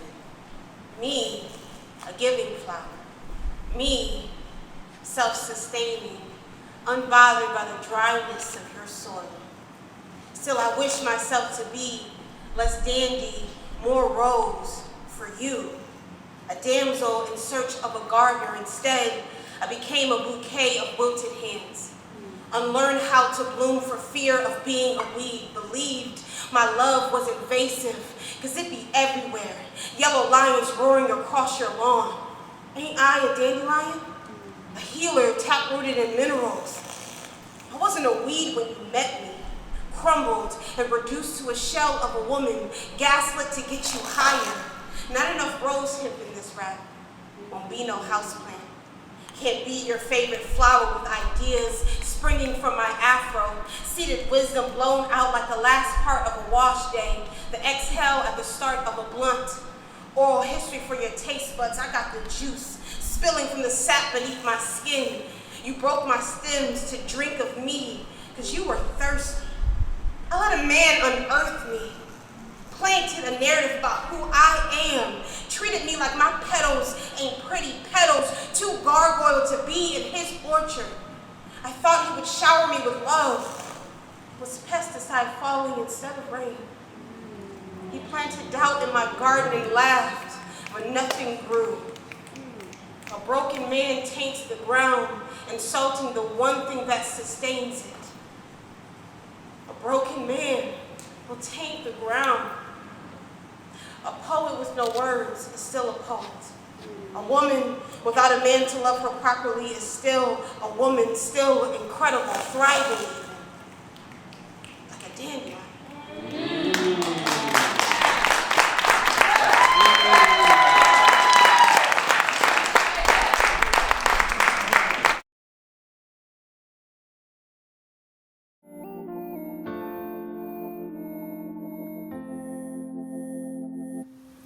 Ron.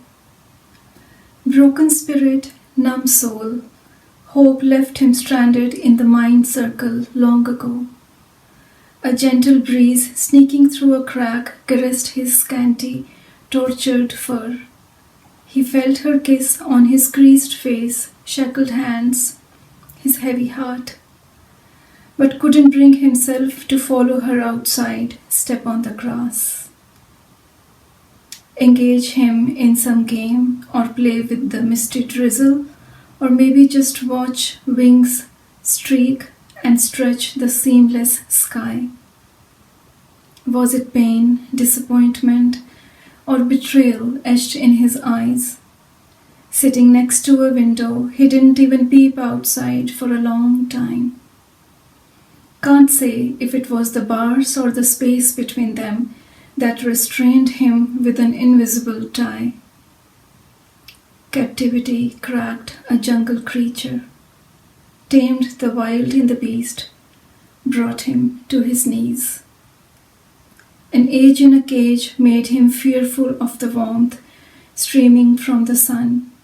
How could it soothe the torrents of torments ricocheting from incisions, drugs, needles, terror-filled sleep, fitful wakings, time after time.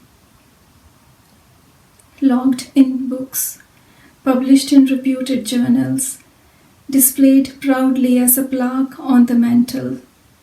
The darkness he had endured seeped into his being too deep, refused to leave him alone, wouldn't let him sever his ties with the past, left him dangling in the mind circle alone. Freedom finally embraced Ron before he died, held his hand, walked him to the flowers over the hills, to watch the sunset. Let life begin before it ends, Ron.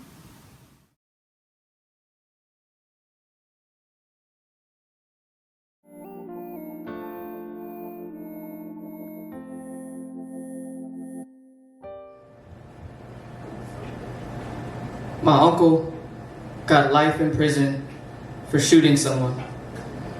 They wrestled. My uncle saw him going for his gun, My uncle pulled his first and shot him in his face. The rest is a court case. One of the many stories that circulated through family conversations at cookouts. A constant reminder that I come from crash outs growing up. I remember overhearing tales about violence that went so far, nobody won the fight. Stories about old times too graphic to write poems about sometimes. I wonder if it's in me too. What if I have a genetic anger in my body that need to be cleansed? My uncle took a life. Now he's serving life. Kind of like my grandfather who gave his life serving his country before I was born. They gave my father an American flag like, here's the reason your daddy died. And it got me questioning. Oh, wow. Oh, wow. What if we're all just martyrs for causes that don't remember us? Oh, my goodness. What if that's why we all so fucking crazy? I feel bad when people make me mad because they don't know what my genes say I might do. Because when you really might be wild, you don't go looking for conflict because you've seen what happened to a convict. Sometimes I wonder if I'm crazy, just like my family. How else do you explain the random outbursts that only my notebook sees? Because if I let loose, you might feel the pain of my bloodline in every punch. People always tell me they love how strong my emotions are in my art. They don't know. I crash when I might say my family kind of people in real life. I wasn't a poet. I might be just like them. Y'all might think I'm crazy for what I did instead of for what I said. So when I feel threatened, I think about my genetics. Sometimes, just for a second, I almost forget not to do shit that I might regret. It feels like my lineage is a weapon to use against the world for my own protection. So for the sake of not knowing what I'm capable of, I pray for my enemies. I wish them the best. I'm afraid I might be the worst outcome. Worst case scenario, you become another cookout conversation about conflict that went so crazy.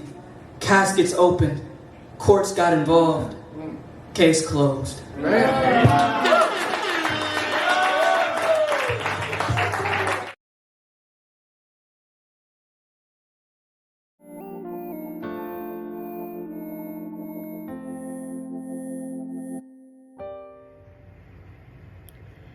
He used to speak words of spiritual diction, unearth my soul birthing thought seeds. Bleeding pen on paper trails stopped when the rhythm of his words ceased to exist. I was his poetry of a lifetime. He my sonnets under pale moonbeams we fused like conjugated verbs on pink parchment paper. Soft, beautiful words that brought me to climax rivers of soliloquies. I deep-throated his love, sucked and swallowed it whole, upchucked the meaning of this relationship to mean relation, set aloft. Destination to nowhere. Playing Nina's blues couldn't pen pain the way his pen love. He celebrated me with every inhale and exhale. I took his name, 'cause he didn't need it. Words, false nourishment, feeding meaty flesh to bones, exposing the skeleton. Book, open. Story, incomplete. We couldn't rewrite the word love until we gave it a new meaning. The word love, a verb, became a noun. I begged him to speak easy again before the symmetry of we stopped.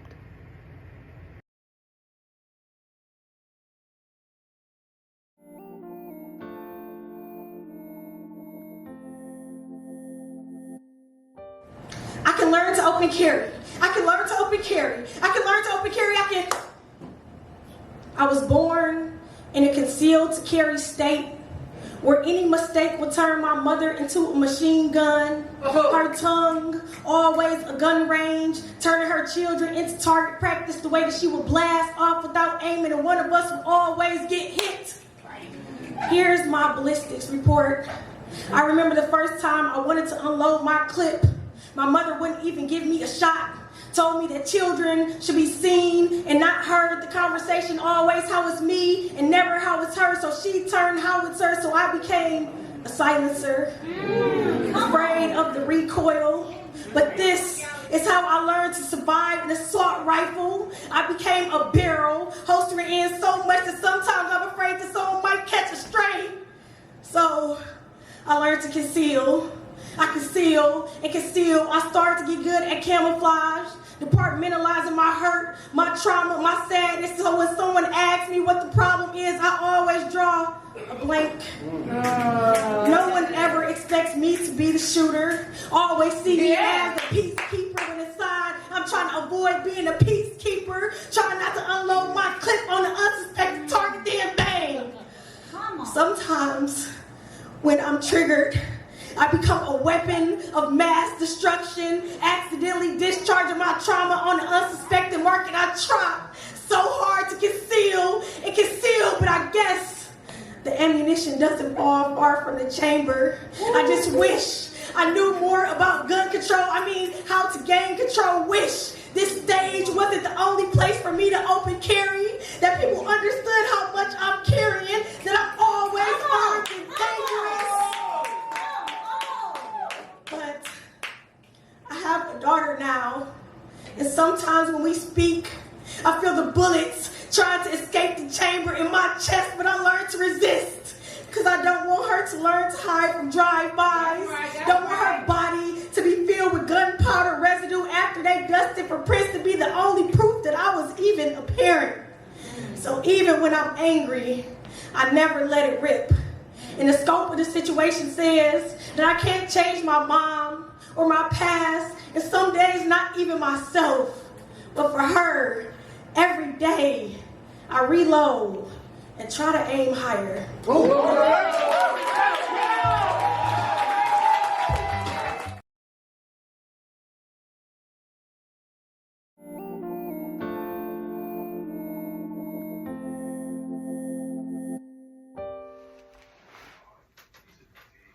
Tell me about the dream where we pull the bodies out of the lake and dress them in warm clothes again. How it was late and no one could sleep.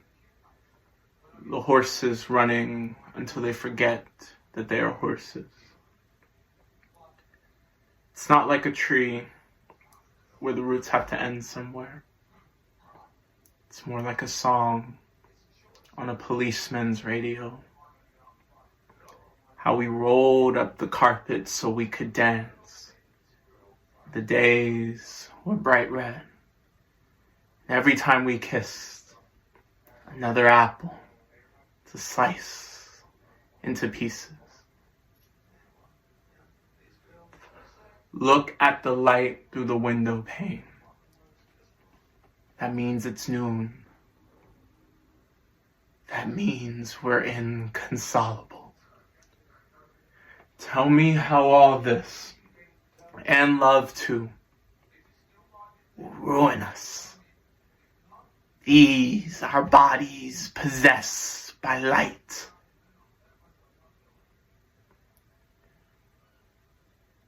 Tell me we'll never get used to it.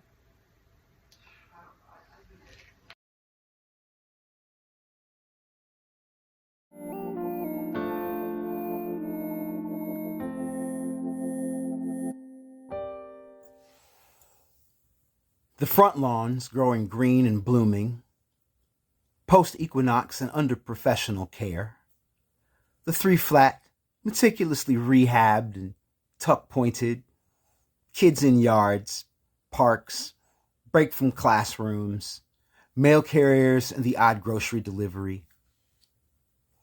Daytime camouflage as the odd trap house that you only notice because of people sleeping in vehicles in proximity. And remember that this was the direction from which the shots occasionally came.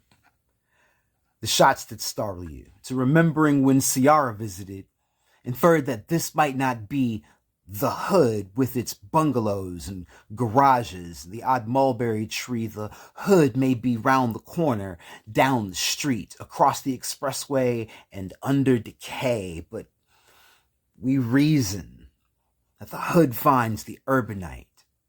The hood made bad turf by Hollywood and misreporters is really just where our heart and our tribe is. The hood moves pounds of cannabis right in the train station 2 blocks away. The wind will bring you the hood's entire menu of the most popular rhythms bouncing curb to curb. The hood is a full-patched biker living down the street from state cop. The local cops, rookies, they will stalk your relatively quiet hood block, shine flashlights in your window at dusk, and call it a mistake. With $50,000, $100,000 vehicles on the street getting catalytic converters swiped, you don't hear too much news, even violent or scandalous. Where a mayor once lived, where a mob legend lived, where a young hoops legend once lived and died, where little businesses live and die along streets named King Drive. And it's a kind of nice neighborhood.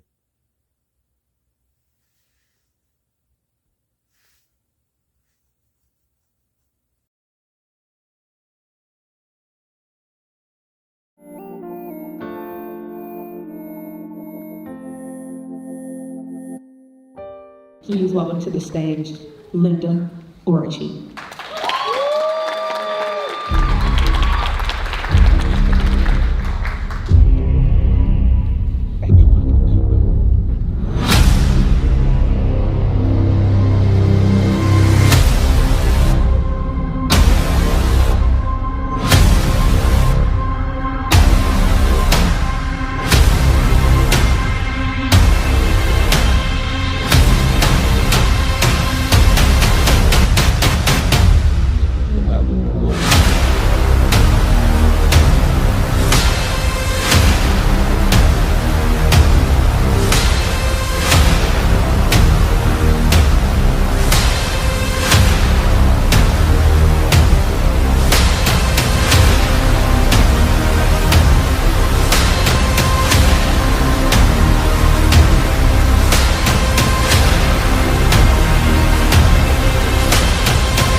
Wondering why this topic?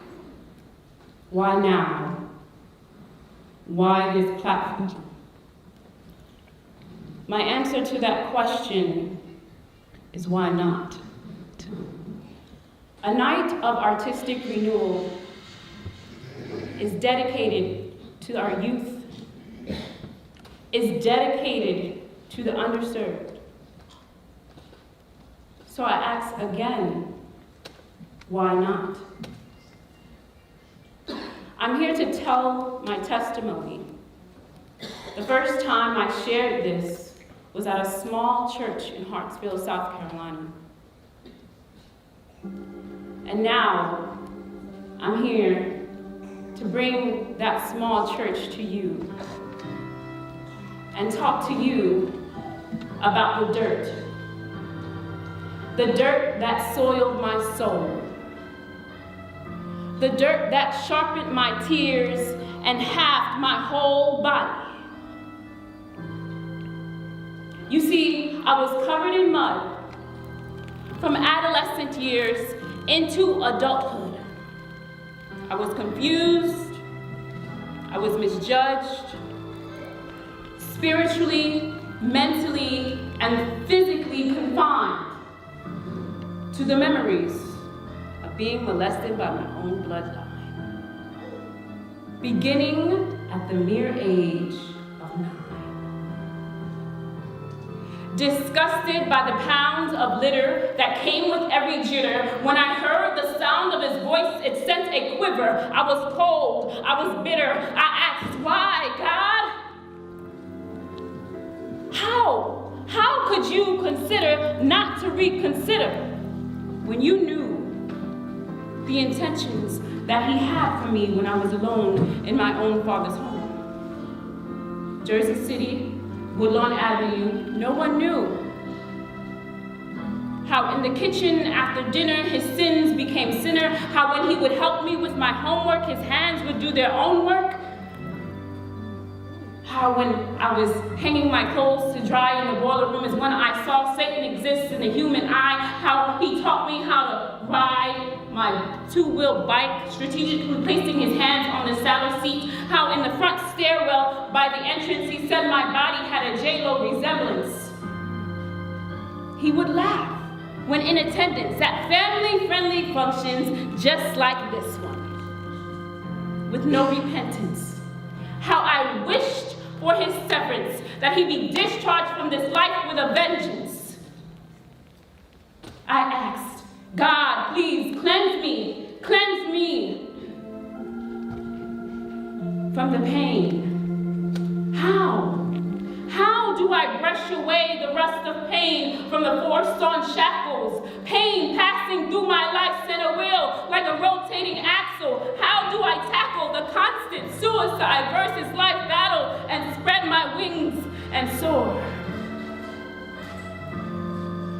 Psalm 127, 3-4 says, children are a heritage from the Lord, offspring a reward. Like arrows in the hands of warriors are children born. So why, God? How could you allow my spirit to be torn?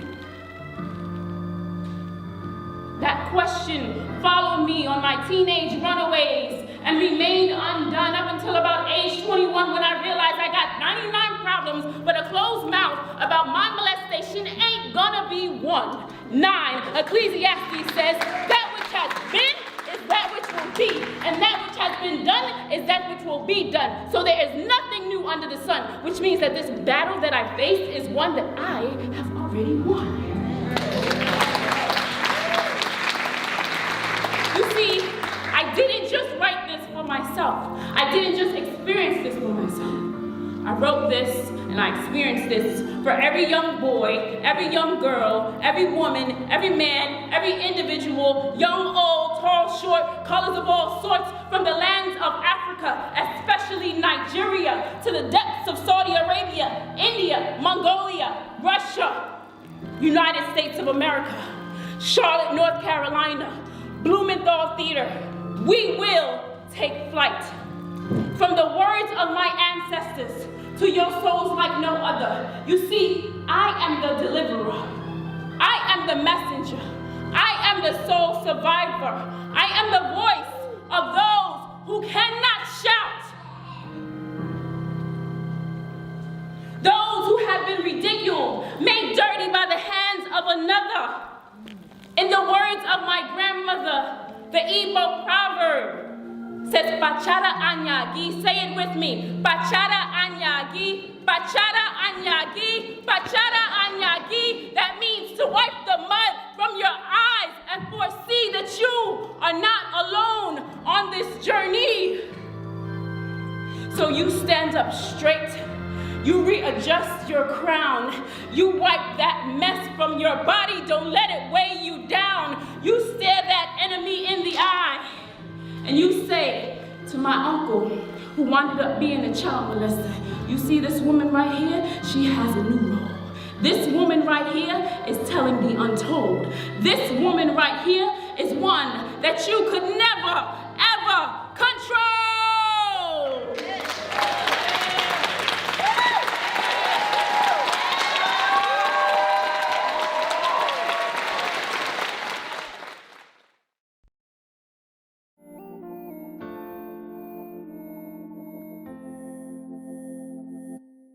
Who's familiar with the name Sally Hemings? Oh, yeah. All right. Yeah. For those of you that don't know, a little history lesson today.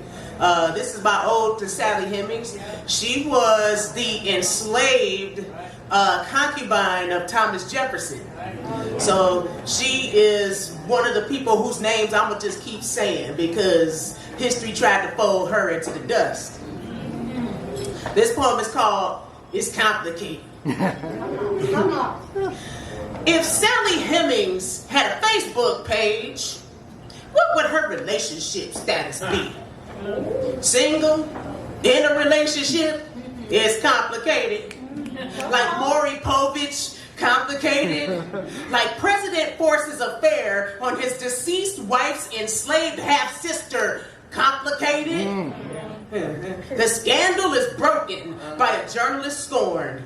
The same reporter who exposed the affair between Alexander Hamilton and the married Maria Reynolds, James T. Callender, served tabloid energy 1800 style when Thomas Jefferson refused to make him postmaster. Callender noted that Sally's children looked uncannily like Jefferson and wondered why Sally didn't do much heavy lifting around Monticello. Okay. He also marked how each of Sally's pregnancies coincided with the president's return home from stately duties in Paris. Jefferson neither confirmed nor denied. He instead used Callender's reputation as a radical and a muckraker to dismiss him. Abigail Adams, wife of John, Jefferson's electoral opponent, made the public comment that Sally Hemings, at just 14, was way too young to accompany his daughter, Polly, age 9, overseas to Paris by herself. But she wasn't too young for Jefferson, a whole 28 years her senior. Poor sweet Sally. Just another black girl adultified, grown up too fast because she had to be. Was it love? Or was it grief that caused him to covet his dead wife's half-sister? Did she look like Martha? With her fair skin, with her long hair? Did she have Martha's mannerisms? Was it infatuation? Or was it a predatory enactment of power over someone who legally could not say no? Right. Yes. Was it love that compelled Sally to return with Jefferson to Virginia after living free in France? Was it Stockholm Syndrome? Was it survivor's guilt? It's complicated. Could an enslaved girl dare to dream of love? Was this the closest she would ever get? This bond she could never claim out loud. No hands holding, no walks taking, no plans making. A man that would never properly court her, but instead list her on the next census under property. Black, female, age 17. Would her love sell for $50, $50, $75, $100? It had to be love that never asked to be set free, right? We may never know. It's complicated. What kind of lover can set his beloved free and doesn't? We may never know. It's complicated.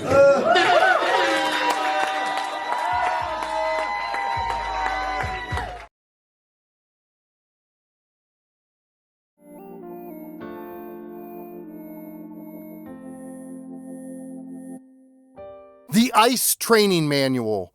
First step, pepper spray. Second step, the gun. Cover your face. Present no ID. Target those who don't belong.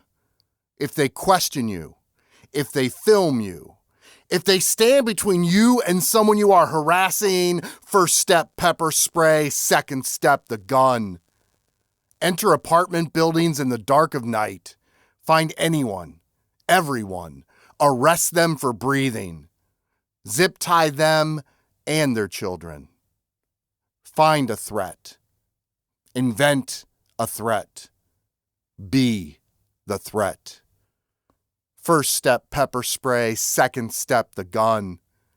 Drag protesters away by the collar after you shoot rubber bullets into their eyes. Even when you are off duty, you can still pull the trigger. You are never off duty. First step, pepper spray. Second step, the gun. Pretend the atrocities they see aren't just the tip of the iceberg. You have a governmental kidnapping job to do, and it shall not be impeded by any of the amendments we will be ignoring. First step, pepper spray. Second step, the gun. Explode tear gas beneath cars with 6-month-olds and their siblings returning from basketball practice. First step, pepper spray. Second step, the gun. Grab 5-year-olds in their blue hats and Spider-Man backpacks off the street, out of their schools. Use them as bait. First step, pepper spray. Second step, the gun. Fire 10 times into the nurse restrained on the ground. Blame the gun that never left the holster. First step, pepper spray. Second step, the gun. Emptied canisters can still be smashed into restrained bodies. First step, pepper spray. Second step, the gun. Falsify reports, even if the camera is rolling, the camera won't always be rolling. Stop the camera from rolling. First step, pepper spray. Second step, the gun.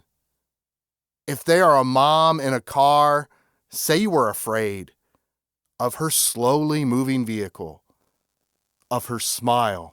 That's fine, dude. I'm not mad at you. When she starts to pull away, first step, pepper spray. Second step, the gun. The steps do not need to be followed in order.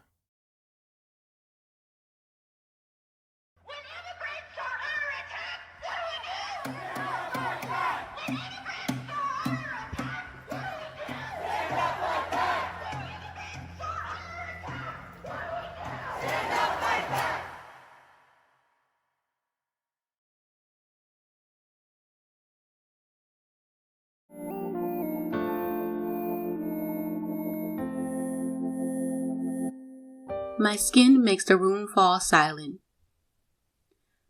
Their heads turn to me like owls in the night, their eyes staring at me like a deer seeing a car approaching, like danger is approaching. My skin is a crime, a card I've been dealt with once my lungs filled with breath, a life sentence with no bond. My voice invokes rage, even when my words are of peace. My hair coils together like roots, reaching high and flowing wide. But I'm forced to hide it, or I shouldn't be proud of it. My body is a blueprint for sexual appeal, but not within my skin. Within my skin lives history of windswept cries, a world trained to associate dark with rough, hard, associated with what's not right. Blackness is bleak, nothing that no one would seek. The darkness has something that no one would ever choose. My darkness is seen as lesser than, deemed like the light would never shine through. But with all that said, my ancestral lineage would never let me be chained down to oppressions. Like how to dress, Accusations, how to speak, manipulation, how to walk, stereotypes. how to feel. There's more to me than just being angry. An angry black woman. But I'm taking it back. My sun-kissed skin is now the confidence I have within, breaking every weight and voice that forced fear. I refuse to take it in. No longer being blamed for the things I never did. No longer crying for the things never said. My blackness as a dark-skinned woman is not a shadow. It's a depth. No longer hiding, but always shining.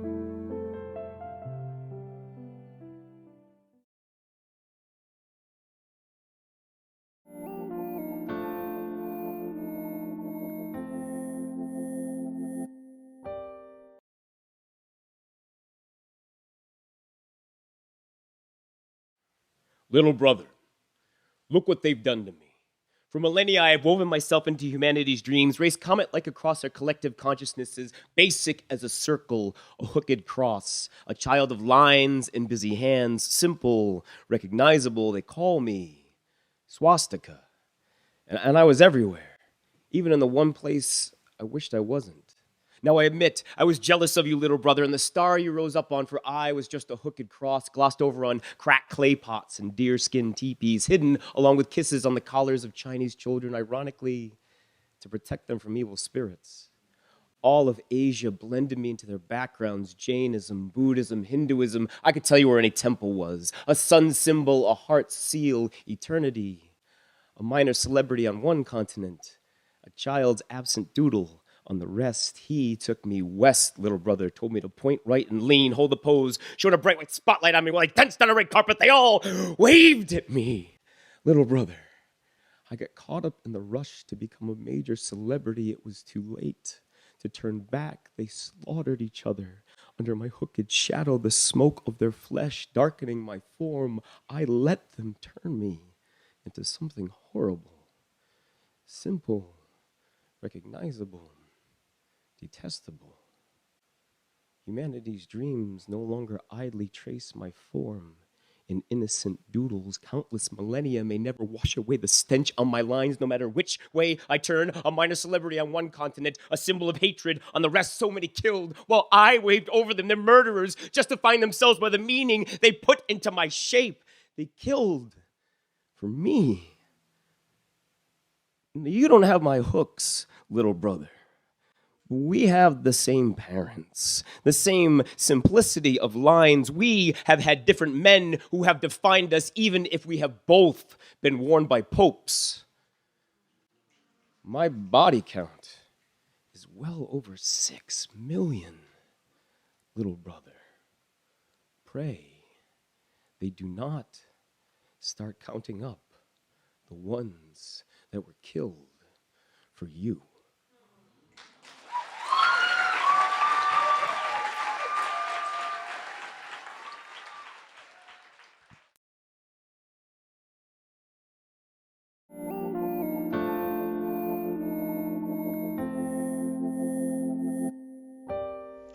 "13 Ways to Navigate Grief." 1. Grief knows you are there, even if you do not acknowledge it, even if you pretend it is happening to someone else. Grief has your number. 2. Talk to family, hug friends, tell the stories to fuel the memories. You can always find someone who knows the same grief you know. 3. 4 months later, when you realize again that she is gone, that her smile will never light up a room again, you listen to the voicemails as your grief pours you a shot of the hard stuff. 4. It seeps into the walls, grief does. Specters out like a ghost when you least expect it, haunts your good intentions, a poltergeist of pain on repeat, keeping time with your still beating heart. 5. Every May you remember your birthday and losing her. The first year she left, grief blew out the candles on the cake. This year, you lit a candle in her honor, watched the smoke tendrils float towards heaven. 6. The funny thing about grief is that it cannot take a joke. 7. When a wardrobe malfunction had her literally giving you the shirt off her back, you laughed in the dark because grief had not found you. Not yet. 8. You still wear the shirt you claim to have forgotten to return. On cold days, it knocks a chill from your bones, more memory than grief these days. You don't think it means you miss her less, just that you miss her differently. 9. You go to our favorite beach sometimes, sit on the sand while grief doggy paddles off the shore, always in viewing distance, a lifeguard, making sure that you do not drown. 10. Yesterday, the song she sang loud and wrong played on a random playlist. You laughed out loud. Grief held your hand, a reassurance that while it would always be there, it would not always hurt. 11. You stopped eating onions when the two of you were together. To keep the kisses coming, the allergic reactions at bay. The first time you chopped an onion after she left, the tears would not stop flowing. You blamed the onion, and grief let you get away with the lie. 12. Sometimes you are standing still, and the grief spins you until you are dizzy. You thank God for gravity, for putting her in your path in the first place. If you never knew her, you would not know what you were missing, and you would have been the worst for it. 13. You and grief drank a lot the year she left. mostly at home. Because grief is a terrible designated driver.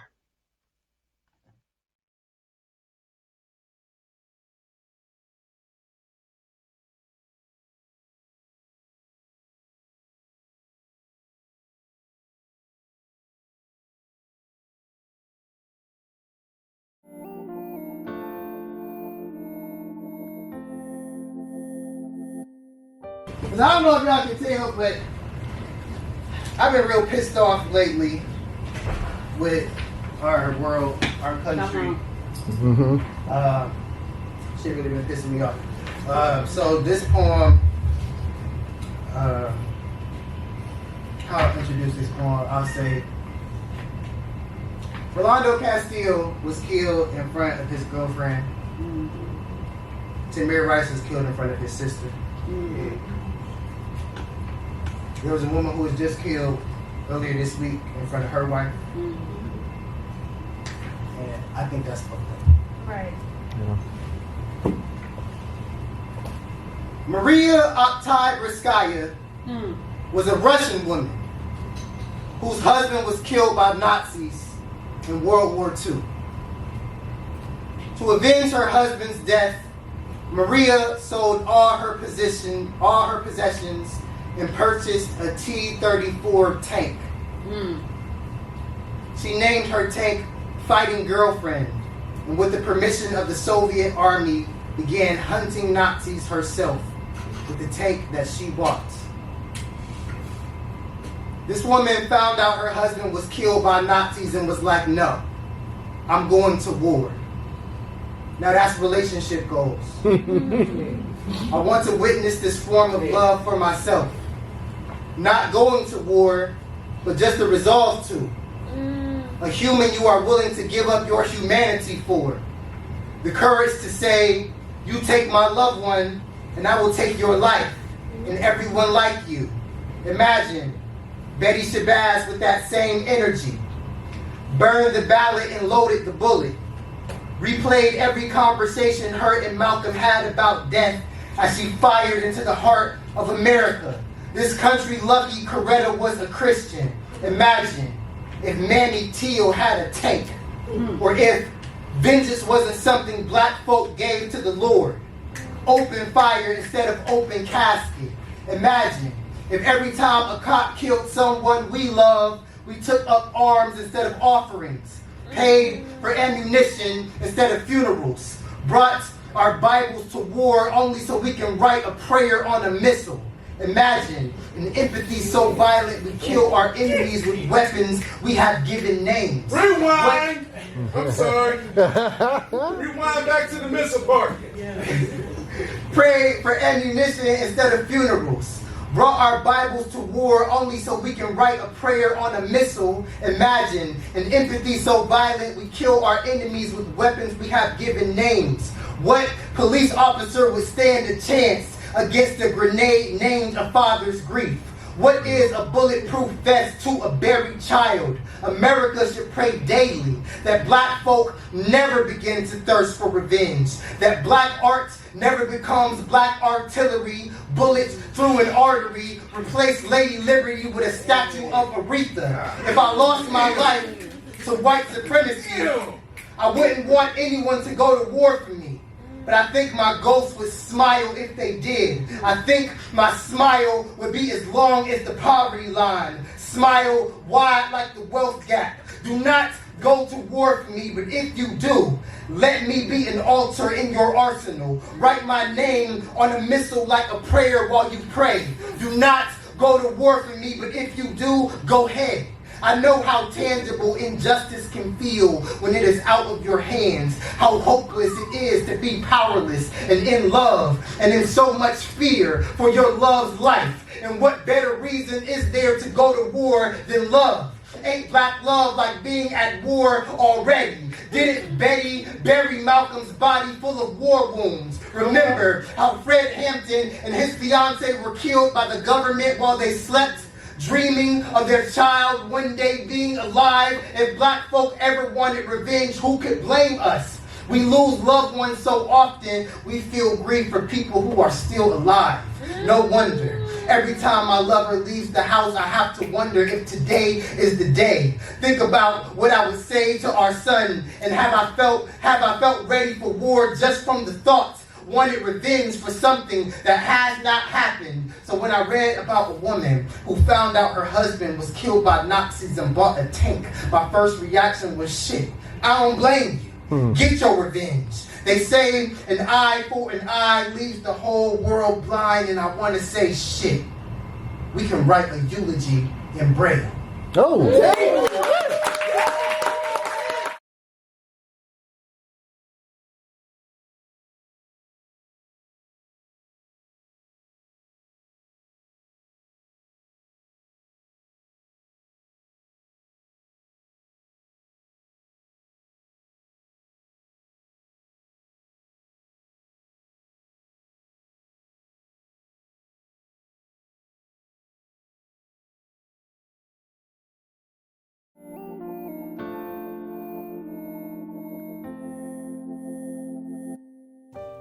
Eternal Witchcraft, after a painting of Joan of Arc by Jules Bastien-Lepage. If this were yesterday, she would burn at stakes for trialing men's hearts, testing sworn allegiances. And yet, today, I burn, and she is priestess. Bless me. Gain for me the laughter of the sun on flowing streams.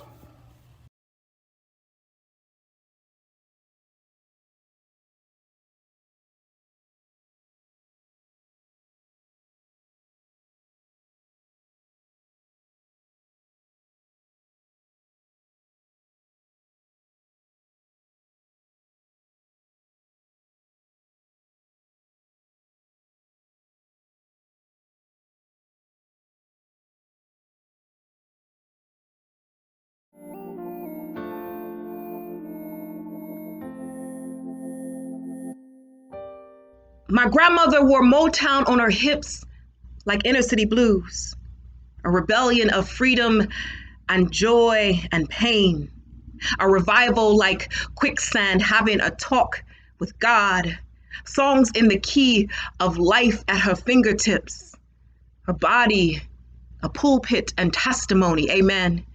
She inspired smoky temptations and miracles with her curves. I loved watching her move, her feet devoted to medley.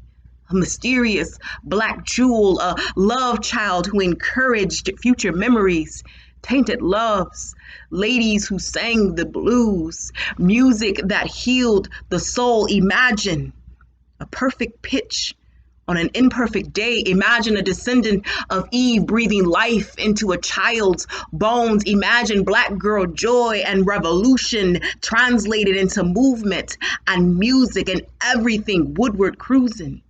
My grandmother believed that Motown could heal her soul, believed dancing in the streets of Detroit encouraged rebellion in a time where women like her were expected to carry the burden of being brown and female and not complain. She encouraged me to find my own rebellion, find a place in the sun, plant my seed and grow, told me Motown was how concrete loved you back in a land of 1,000 dances where brown-skinned girls occupied their ancestors' joy in their hips and discovered love. You see, at 17, she married a son of a preacher man, my grandfather, who kept dreaming and living just enough for the city. He tried to break her Mustang Sally, but she kept dancing and dancing and dancing. She made me believe that a song and dance could cure anything, especially the day I had to live without her. Motown was all I needed to get by. But baby, ain't nothing like the real thing. Thank you.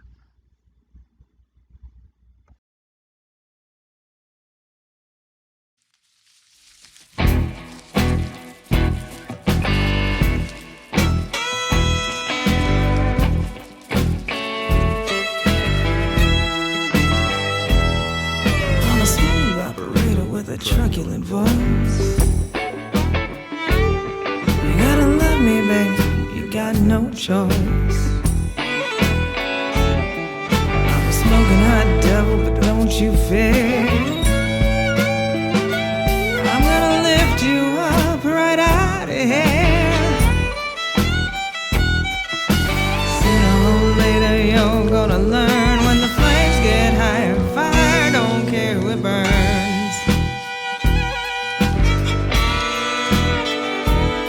When the flames get higher. When the flames get higher. When the flames get higher. When the flames get higher. Fire don't care who it burns.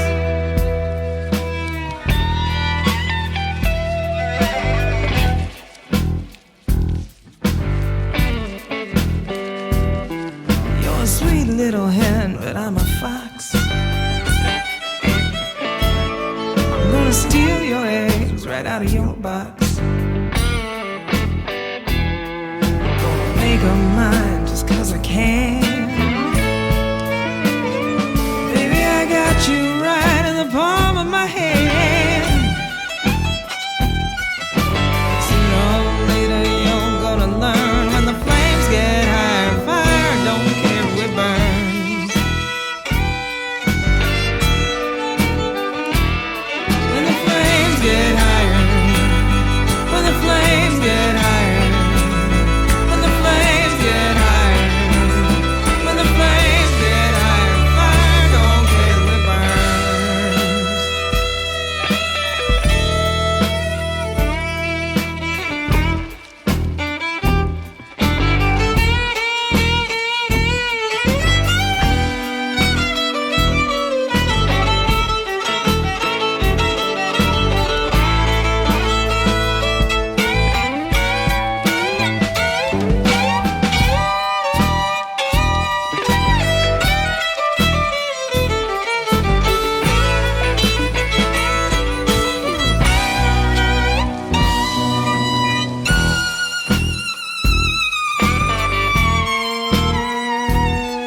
A wolf in a wool suit, I look just like you. But by the time you notice, ain't nothing you can do. Now I've got the keys to your house and your Senate too.